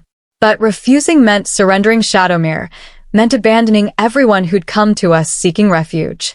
Accept, I sent through the bond. I trust you. Trust us. We're going to win. Elowen, accept the terms, Theron. Let's end this. Agreed, Theron said finally, his voice tight. We accept all terms. Hadrian looked between us with something that might have been pity. Then let combat begin. May the moon goddess guide the worthy. The crowd fell silent as we moved to the center of the clearing. Around us, the 7 stone pillars began to glow, ancient magic activating, creating a barrier that would contain the combat and prevent outside interference. We were alone with Corvus, and whatever he'd been planning was about to unfold. Last chance to submit, Corvus said, rolling his shoulders. Acknowledge my authority, return to your isolated territory, and I'll let you both live as subordinates. We kneel to no one, I said firmly. Pity. Corvus shifted, and my breath caught. His wolf form was massive, even larger than Theron's, with fur so dark it seemed to absorb light. But it was his eyes that made my blood run cold. They glowed not with the natural amber of alphas or the red of corruption, but with swirling colors, red and gold and silver all mixed together in a way that shouldn't be possible. What is he? I whispered. Something that shouldn't exist, Theron said, shifting to his own wolf form. Stay close. Don't let him separate us. I shifted too, my small Omega wolf appearing almost laughable next to the 2 massive alphas. But I felt the Primal Bond flare to life, connecting Theron and me in that perfect circuit of power. Together, we were more than the sum of our parts. Corvus attacked. He moved with impossible speed for something so large, going for Theron first. They collided in a fury of teeth and claws, and I saw immediately that Corvus was stronger than any alpha should be. His corruption hadn't weakened him, it had enhanced him, given him power beyond natural limits. I circled around, looking for openings, using my smaller size to dart in and tear at vulnerable spots while Theron engaged directly. It was the strategy we'd practiced, Theron as the anvil, me as the hammer, working in perfect synchronization through the bond. But Corvus adapted instantly. His tail, longer and more flexible than it should be, lashed out and caught me across the ribs, sending me flying. I hit the ground hard. The breath knocked from my lungs. Elowen! Theron's panic flooded through the bond. I'm fine. Focus on him. But the distraction cost Theron. Corvus's jaws found his shoulder, tearing deep. Through the bond, I felt Theron's pain as my own. I forced myself up and charged back in, this time aiming for Corvus's eyes. He jerked away, but not fast enough. My teeth caught the edge of his face, drawing blood. Corvus snarled and released Theron, turning his full attention to me. And I saw the intelligence in those swirling eyes, the calculating malice. He'd wanted me to attack. Wanted to draw me closer. His jaws opened, and something dark began to gather in his throat, not normal wolf breath, but corruption made physical. A cloud of darkness spread toward me like poison gas. Don't breathe it. Theron's warning came through the bond as he slammed into Corvus from the side, disrupting the attack. The dark cloud dissipated, but I'd seen what Corvus was trying to do. He wasn't just fighting us physically, he was trying to corrupt us, to poison our bond from within. We need to end this fast, I sent to Theron, before he can use that corruption attack successfully. Agreed. The amplification technique we practiced, are you ready? Yes. We discovered something during our training, that the Primal Bond could be pushed beyond normal limits. If I channeled all my power through Theron while he channeled all his through me, We could create a feedback loop that amplified our strength exponentially. But it was dangerous, potentially lethal if we lost control. We'd never tried it in actual combat. But we were out of options. Theron and I moved in perfect synchronization, our wolves circling Corvus, while the bond between us grew brighter. I felt power building, spiraling higher and higher as we fed energy back and forth through our connection. Corvus felt it too.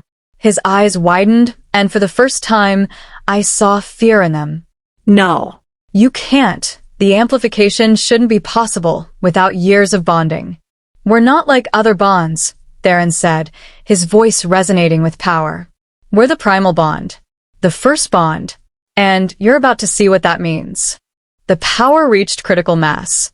Through the bond, I felt Theron's presence merge with mine until I couldn't tell where I ended and he began. We were one being, one purpose, one unstoppable force. We attacked together. Not two wolves coordinating, but a single entity with two bodies. Corvus tried to defend, tried to use his corruption, but he was too slow. We moved with speed that defied physics, struck with strength that cracked stone. Within seconds, we had him pinned. Theron's jaws clamped around his throat while my teeth found the soft, vulnerable spot behind his skull. One bite, and it would be over. Wait, I sent through our merged consciousness. Something's wrong. This was too easy. And that's when Corvus laughed. Clever Omega. His voice came not from his wolf form, but from everywhere at once. You're right. This was too easy. Because you've been fighting a puppet, not the real master. The massive wolf beneath us began to dissolve, not dying, but evaporating like smoke. And I felt it then. Dozens of presences hidden throughout the crowd. Corrupted wolves, pretending to be normal pack members, waiting for their moment to strike. The real challenge wasn't combat. Corvus's voice continued, coming from the bleachers now where his true body stood in human form. It was trust. You brought 400 wolves here, Ravencrest. How many of them do you think are really yours? All around us, wolves began to shift. Their eyes flared red as corruption activated, seeds that had been planted weeks or months ago, dormant until this moment. At least 100 corrupted wolves surrounded us. Mixed in with Shadowmere's forces, with the council's guards, with the watching crowds. Impossible to tell friend from enemy.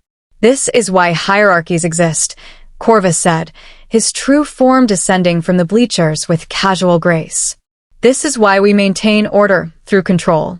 Because trust is a weakness. Compassion is a vulnerability. And your precious revolution just died because you were foolish enough to believe in it. The corrupted attacked. Not just at us, but at everyone. Shadowmere wolves fought former packmates who'd been hiding their corruption. Council guards turned on their alphas. The clearing descended into absolute chaos. Through the bond, I felt Theron's horror, his crushing guilt. We'd led these wolves into a massacre. We trusted too much, hoped too hard, believed too naively that good intentions were enough. Theron, we have to.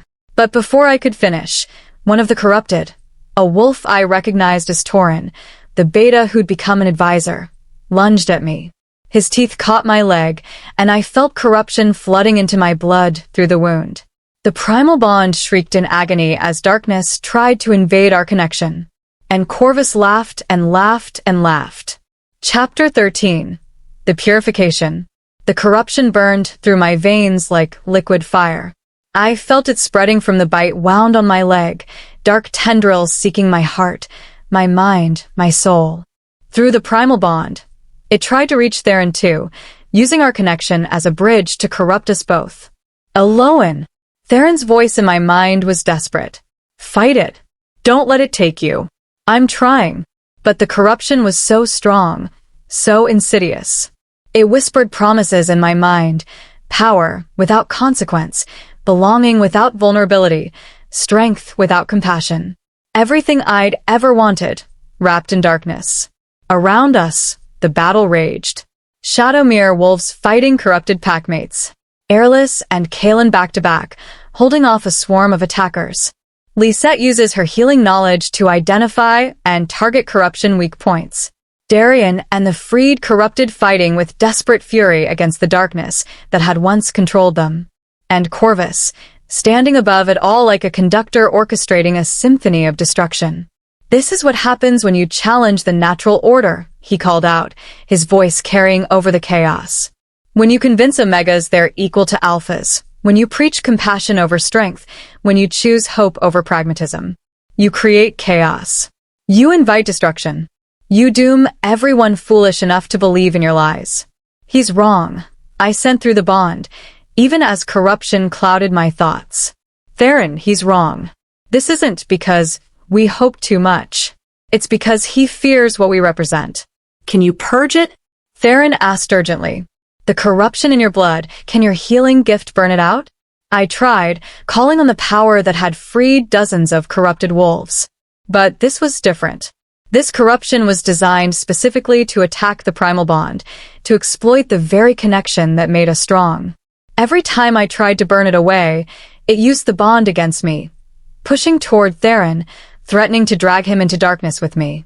"I can't," I admitted, hating the words. "If I use my gift, it'll spread to you through the bond. We'll both be corrupted." Through our connection, I felt Theron's terror. Not for himself, but for me. For what I was about to become. Torin, the corrupted beta who'd bitten me, shifted to human form, his eyes glowing red. "Can you feel it, Omega? The darkness taking root? Soon you'll be ours. Another puppet for the master to control. And your precious Alpha will watch as you turn against him." "Never," I gasped, but even as I said it, I felt the corruption seeping deeper. Then Lisette was there, dropping to her knees beside me. "Luna, let me help. Let me see the wound." "Stay back," I managed. "It's contagious. If it touches you." I've already been corrupted once. Maybe that gives me resistance. Lisette's hands glowed with healing light as she placed them over the bite. Or maybe I just owe you a debt I can never fully repay. Either way, I'm helping. She pulled on her gift, trying to draw the corruption out. But it fought back viciously, and I saw her flinch as darkness tried to re-enter her soul. "Lisette, stop." No. Her voice was fierce. "You saved me. Let me save you." Other healers joined her, Aurelia, Mira, even wolves I barely knew. They formed a circle around me, their combined healing light pushing back against the corruption.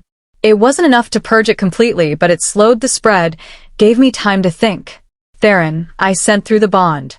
The amplification technique we used, what if we reversed it?" "What do you mean?" "Instead of amplifying our power outward, what if we turned it inward? Use the bond to burn the corruption out of me before it can spread further? That could kill you. The intensity of power flowing through your body. It's already killing me. This way at least we choose how." I looked up at him, meeting his silver eyes across the battlefield. "Trust me. Please." Through the bond, I felt his anguish. Every instinct screamed at him to refuse, to find another way. But we were out of time and options. Okay, he finally sent it. "But if this goes wrong, if you start to slip away, I'm pulling back." I won't lose you, Elowen. "Not like this. You won't lose me. I promise." I closed my eyes and opened myself completely to the bond. Felt Theron's power flooding into me, that ancient, overwhelming strength of the first wolves. Instead of channeling it outward, I turned it inward, using it like a forge to burn away impurities. The pain was excruciating. Every nerve in my body screamed as corruption and purification warred inside me. Through the bond, I felt Theron experiencing it too, our merged consciousness making my agony his own. But it was working. Slowly, agonizingly, the corruption burned away. The dark tendrils retreated, dissolved, vanished like shadows before sunlight. And as they did, I felt something else awakening. The healers surrounding me gasped, "Luna, your light." I opened my eyes and saw it. My body was glowing, not with healing light, but with pure white radiance that seemed to come from my very soul. The Primal Bond, fully awakened by the trial of purification, blazing with power that hadn't been seen since the first wolves walked the earth. Elowen, Theron sent, awe flooding through the bond. You're not just healing yourself. You're evolving, becoming what the Omega of the first bond was meant to be. Through our connection, I felt his power merging with mine on a deeper level than ever before. And I understood. This was what Corvus had feared most. Not just that we could fight corruption, but that in fighting it, we'd grow stronger. That darkness couldn't destroy us. It could only forge us into something greater. I stood, the glow intensifying until wolves had to shield their eyes. Impossible, Corvus breathed from his platform. The full awakening shouldn't happen until... He cut himself off, rage replacing shock. Kill her. Kill them both before the transformation completes. Corrupted wolves surged toward us, but I raised my hand and light exploded outward in a wave. It wasn't an attack. It was purification on a scale I'd never attempted, reaching into every corrupted wolf in the clearing simultaneously, burning away the dark spirits possessing them, freeing the trapped souls beneath. I felt each one, hundreds of connections forming, hundreds of wolves gasping as they were released from their prisons. The corrupted army that had seemed so overwhelming moments ago collapsed, wolves shifting back to human form and weeping with relief as they were freed. No, Corvus roared. You're ruining everything. Years of planning, years of corrupting, all undone by one foolish Omega who doesn't know her place. I know exactly what my place is, I said, my voice resonating with power.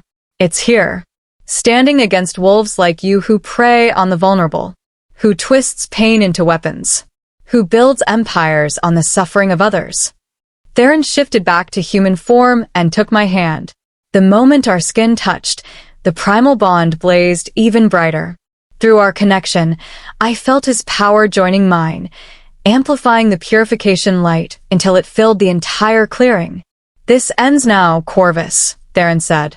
Surrender or be destroyed. For the first time since this began, I saw genuine fear in Corvus's eyes. He'd spent decades building his power, corrupting wolves across the region, manipulating the council. And in one moment, we'd undone it all. Do you think this changes anything? Corvus snarled, but his voice wavered. You think freeing a few hundred corrupted wolves matters? I've spent decades building this network.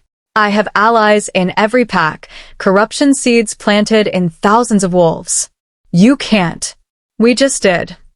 Alpha Eldrick stepped forward from the crowd, his kind eyes hard with determination. Corvus, by the authority vested in me as a Council Alpha, I call for your immediate removal from power. Charges: corruption of pack members, manipulation of council proceedings, attempted murder of Alphas Theron and Elowen, and conspiracy to overthrow the regional pack structure. I second the motion. Another voice called Alpha Sayer, who'd been so cold at our first council meeting. She looked shaken but resolute. I was wrong about you, Ravencrest. About both of you. What I just witnessed. She shook her head.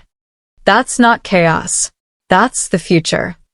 One by one, the council alphas stepped forward.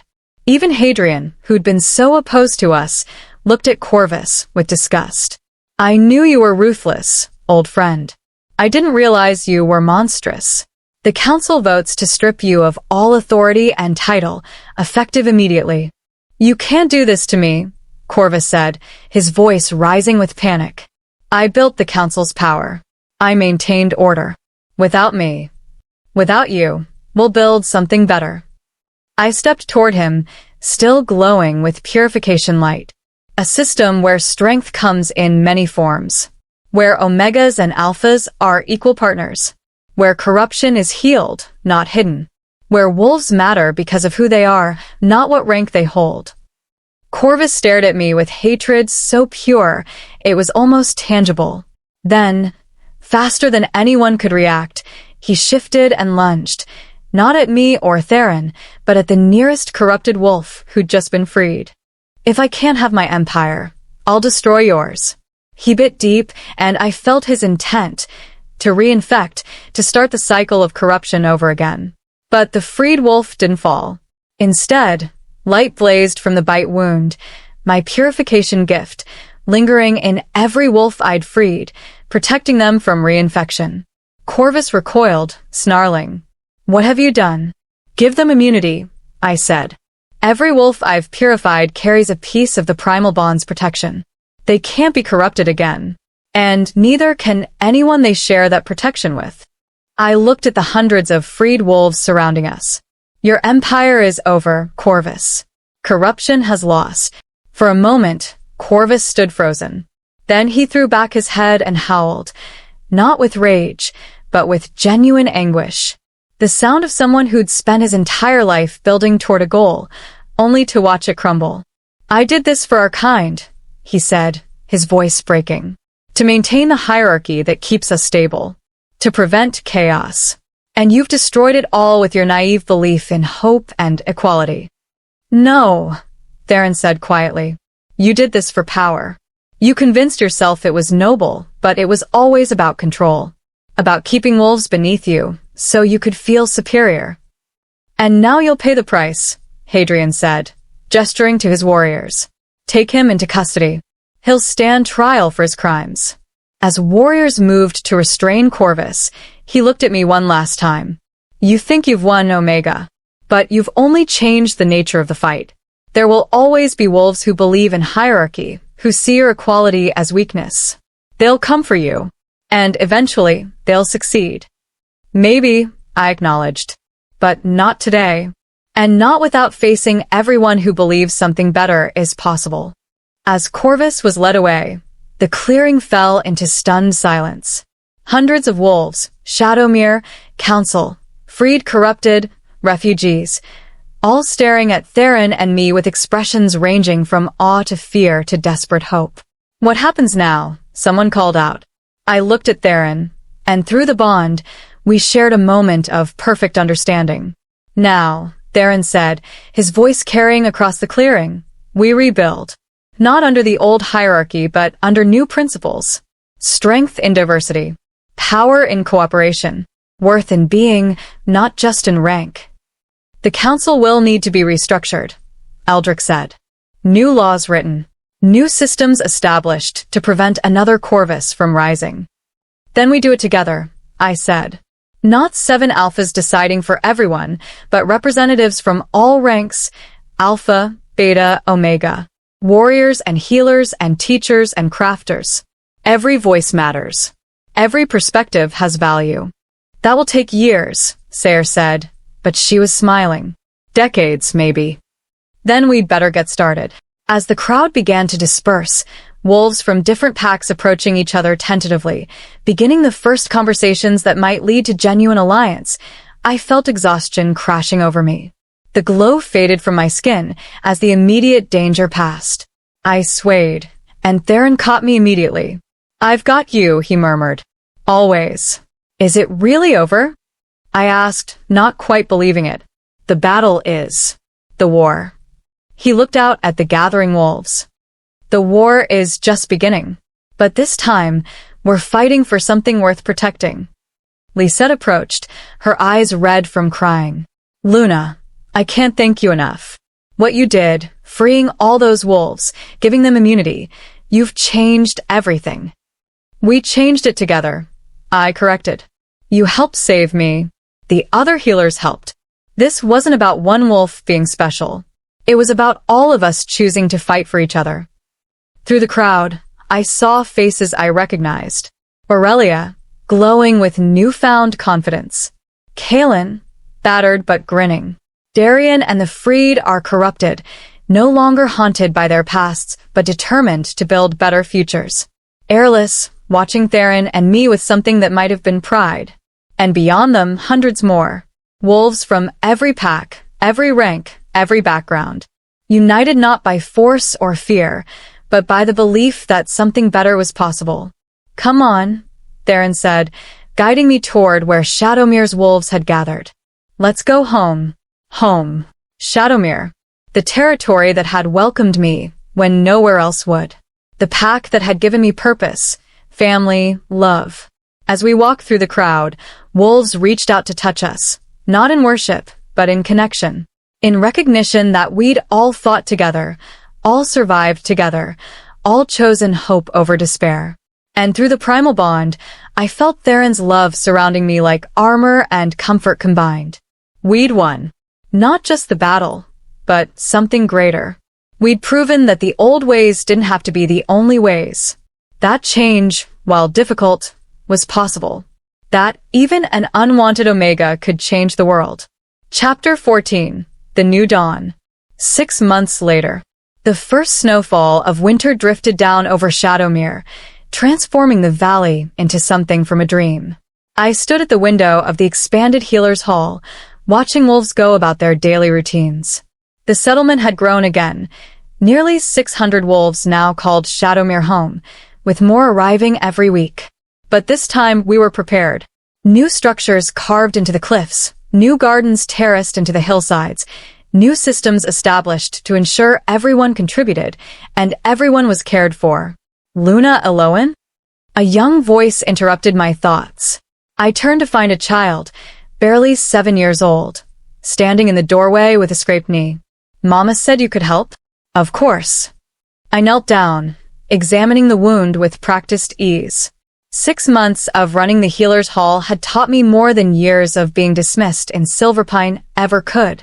This is going to sting a little, but then it'll feel much better. Ready? The child nodded bravely, and I placed my hands over the scrape. Healing light flowed easily now, controlled and precise. Within seconds, the wound had closed, leaving only a faint pink line that would fade completely by tomorrow. Thank you, Luna. The child hugged me impulsively, then ran off to rejoin friends playing in the snow. I watched them go, warmth filling my chest. This was what we'd fought for. Children playing without fear, growing up in a world where their worth wasn't determined by their rank at birth, where Omega pups weren't told they were useless before they'd even had a chance to discover their gifts. You're doing it again. Lisette appeared beside me, her arms full of healing supplies. She'd thrown herself into redemption with single-minded focus, working twice as hard as anyone else, earning back trust one day at a time. That look you get when you see the children. Like you can't quite believe this is real. Can you? I asked. 6 months ago, we were fighting for our lives. Now look at us. Now look at us, Lisette echoed, but she was smiling. Running the largest Healer's Hall in the region. Training 20 apprentices. Developing new techniques for purifying corruption. Hosting monthly councils where all 7 packs send representatives to discuss alliance terms. She shook her head. My brother chose well when he bonded with you. He didn't choose. I corrected automatically. The Moon Goddess. The Moon Goddess presented an option. You both chose to fight for it. Lisette set down her supplies and turned to face me fully. Elowen, I need to tell you something. I've been accepted into the Northern Healers Academy. They want me to study advanced purification techniques, learn from masters who've been practicing for decades. She paused. It's a 2-year program. In the Northern Territories. My first instinct was to refuse. We needed her here. She was too valuable to lose.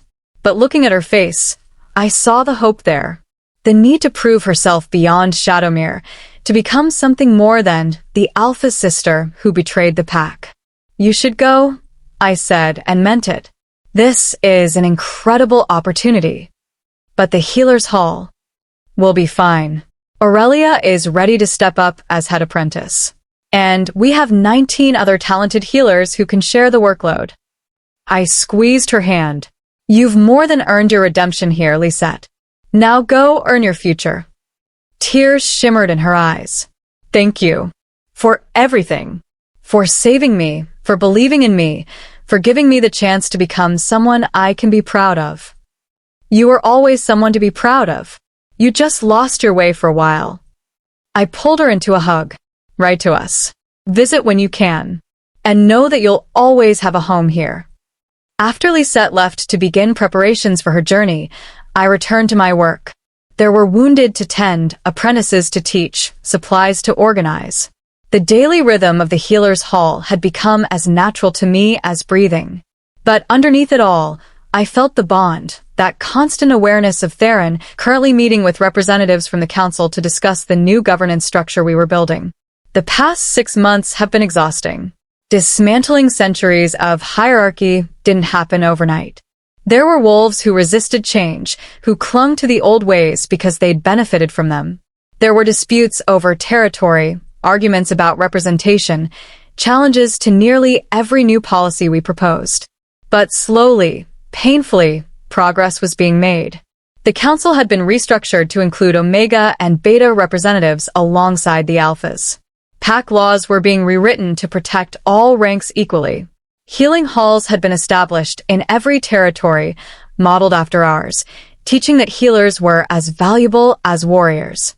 And every wolf-eyed purified carried immunity to corruption, which they could share with others through close contact. The protection was spreading naturally, creating a network of wolves who couldn't be turned into weapons by the next would-be tyrant. Elowen. Theron's voice came through the bond, warm and urgent. Can you come to the council chamber? There's something you need to see. On my way. I handed off my duties to Aurelia and made my way through the settlement. Wolves nodded as I passed, some stopping to share news or ask questions. I was no longer the invisible Omega. I was their Luna, their healer, their symbol that change was possible. It was overwhelming sometimes, but mostly it was right. The council chamber had been expanded to accommodate representatives from all 7 packs. Today, the room was packed, not just with officials, but with ordinary wolves who'd come to witness whatever announcement had been called. Theron stood at the center, and when his silver eyes found mine, the bond flared with warmth. Even after 6 months, the connection between us grew stronger every day. We'd completed the mate bond fully now, a ceremony 3 months ago witnessed by all our allies, celebrating not just our union, but everything it represented. There you are. Theron held out his hand, and I took it, letting him pull me to his side. We've just received word from the High Council. The High Council, a coalition of alphas from territories beyond our region, who'd been watching our revolution with a mixture of fascination and alarm. What do they want? I asked, though I could guess. We've been expecting this summons for months. They want to meet us. All 7 regional alphas, plus you and me. Alpha Eldrick spoke, his kind face serious. They're calling it a summit to discuss concerning developments in pack governance, which means they've heard about our restructuring and they're worried it might spread. Good, I said, surprising myself with the firmness in my voice. Let them be worried. Let them see that change is inevitable and they can either adapt or be left behind. Spoken like a true Luna, Alpha Sayer said with approval. She'd become one of our strongest allies, using her influence to push for reforms in the Frostborn pack. But we should be strategic about this. The High Council has the authority to declare our reforms illegitimate, to sanction our packs economically or militarily. They can try, Theron said, his voice hard. But they'd be fighting against 7 united packs, plus every wolf in the region who's benefited from our changes. The children who are learning they're not worthless. The Omegas who've discovered their gifts. The corrupted who've been freed and given second chances. That's an army they can't defeat with sanctions. You're talking about the Civil War, Hadrian said quietly. The old Alpha had mellowed considerably since Corvus's defeat, becoming an advocate for measured reform rather than an obstacle to all change. A conflict that could tear apart everything we've built. Or we could go to this summit and show them a better way, I said. Show them that our reforms haven't created chaos, they've created stability. That giving all wolves a voice hasn't weakened our packs, it's strengthened them. I looked around the room at the gathered representatives. We have proof now. 6 months of evidence that the new system works. We have more than that, Darian said, stepping forward from where he'd been standing with other freed corrupted. We have hope. Real, tangible hope that wolves who've been broken can be healed. That those who've done terrible things can be redeemed. That rank doesn't determine worth.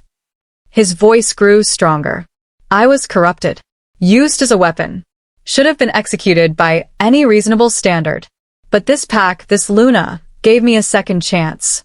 And now I'm helping train the next generation of warriors, teaching them that true strength isn't just physical power, but the courage to protect those weaker than yourself. Around the room, wolves nodded. These were the stories that mattered, Not abstract philosophy, but lived experiences of transformation. Then we go to the summit, Theron said decisively.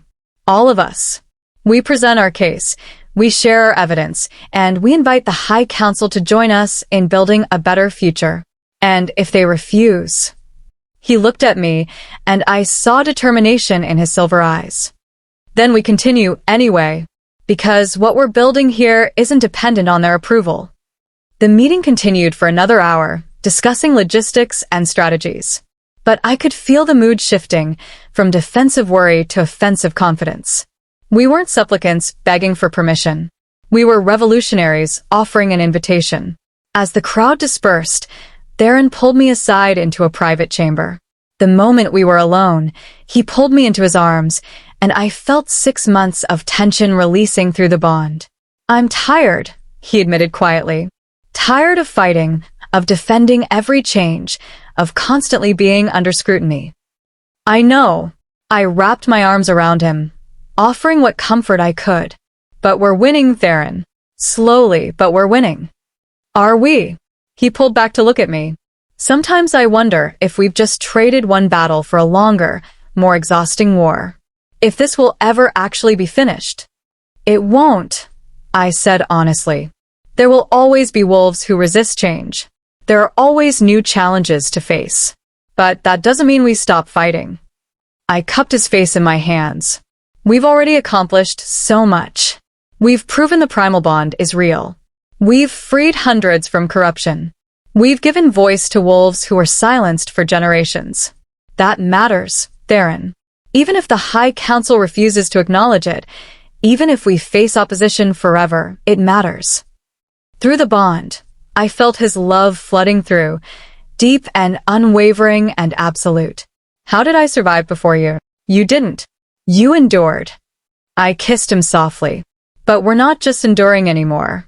We're living, building, creating something beautiful from all the broken pieces. A knock interrupted us. Airless entered, her expression serious. Alpha, Luna, there's someone here to see you. From the Silverpine pack.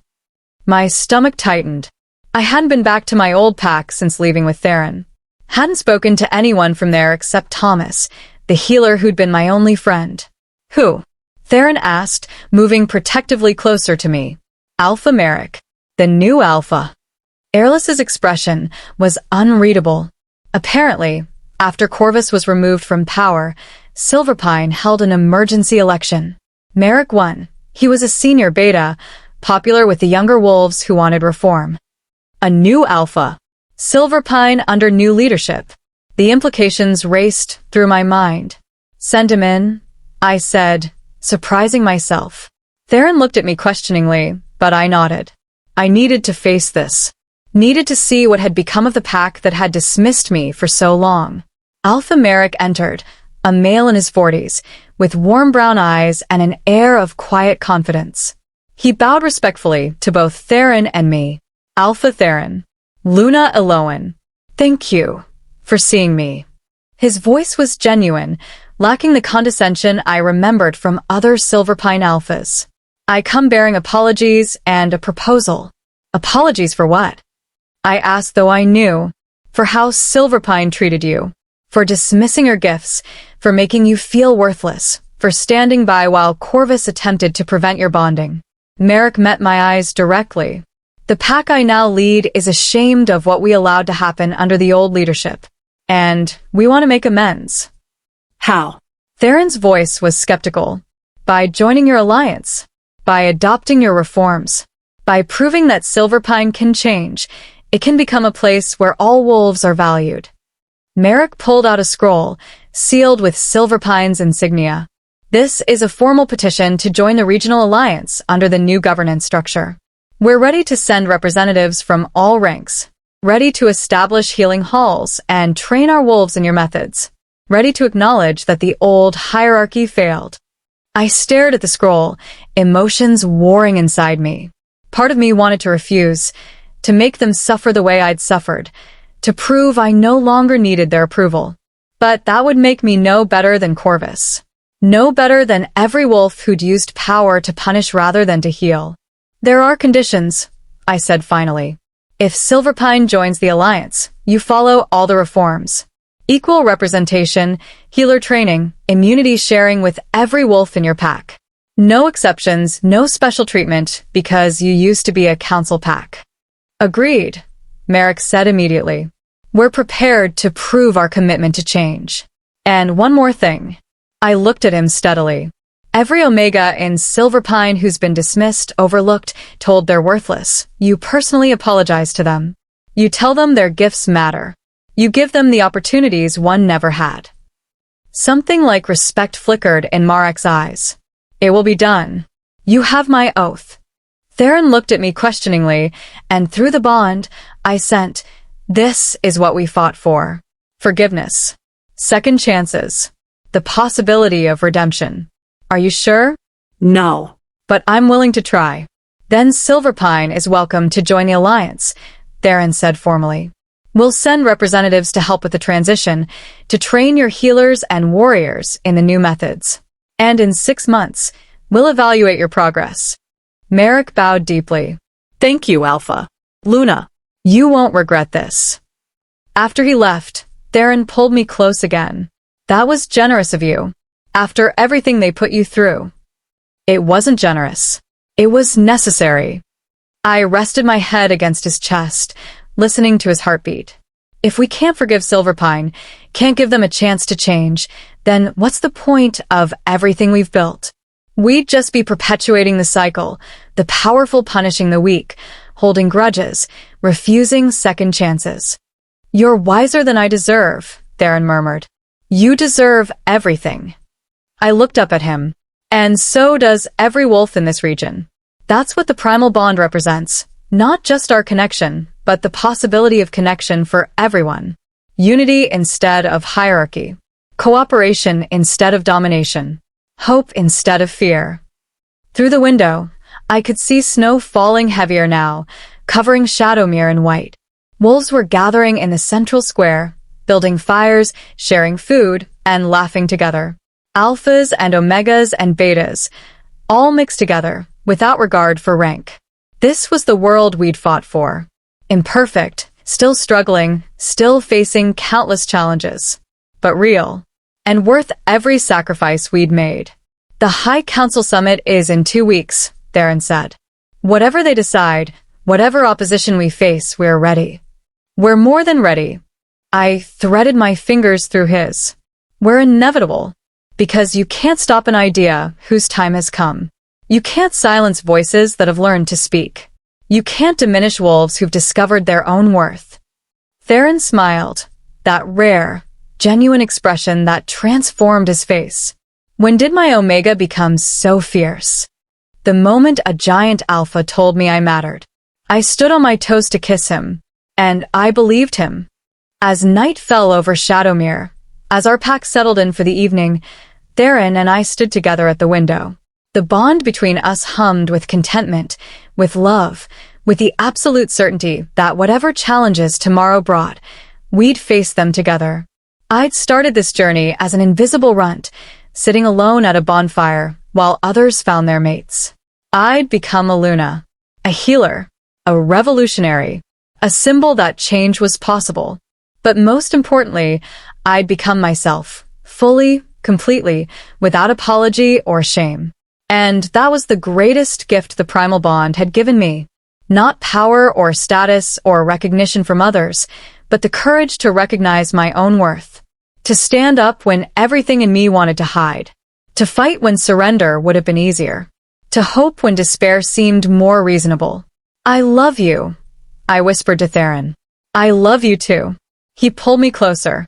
My fierce Omega. My impossible Luna. My everything.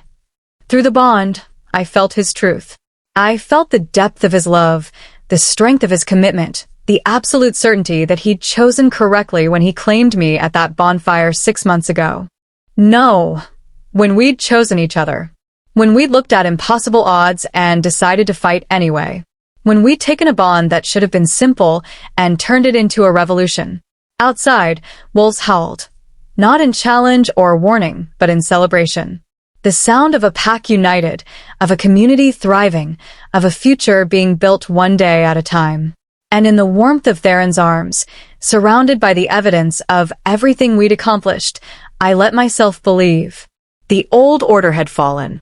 The new dawn had risen. And whatever came next, we'd face it the way we'd faced everything, together, unbreakable, hope made manifest. This was just the beginning. From unwanted Omega to revolutionary Luna, Elowen's journey proves that worth isn't given. It's discovered, fought for, and earned through courage that refuses to break. She and Theron didn't just change Shadowmere. They changed everything. And as they prepare to face the High Council, to defend their reforms and spread their message of equality and redemption to territories beyond their own, one truth remains constant. The Primal Bond isn't just about power. It's about proving that even the smallest wolf can change the world when they find the courage to stand. The end. Thank you for following Elowen and Theron's complete journey from rejection to revolution, from isolation to unity, from invisibility to recognition.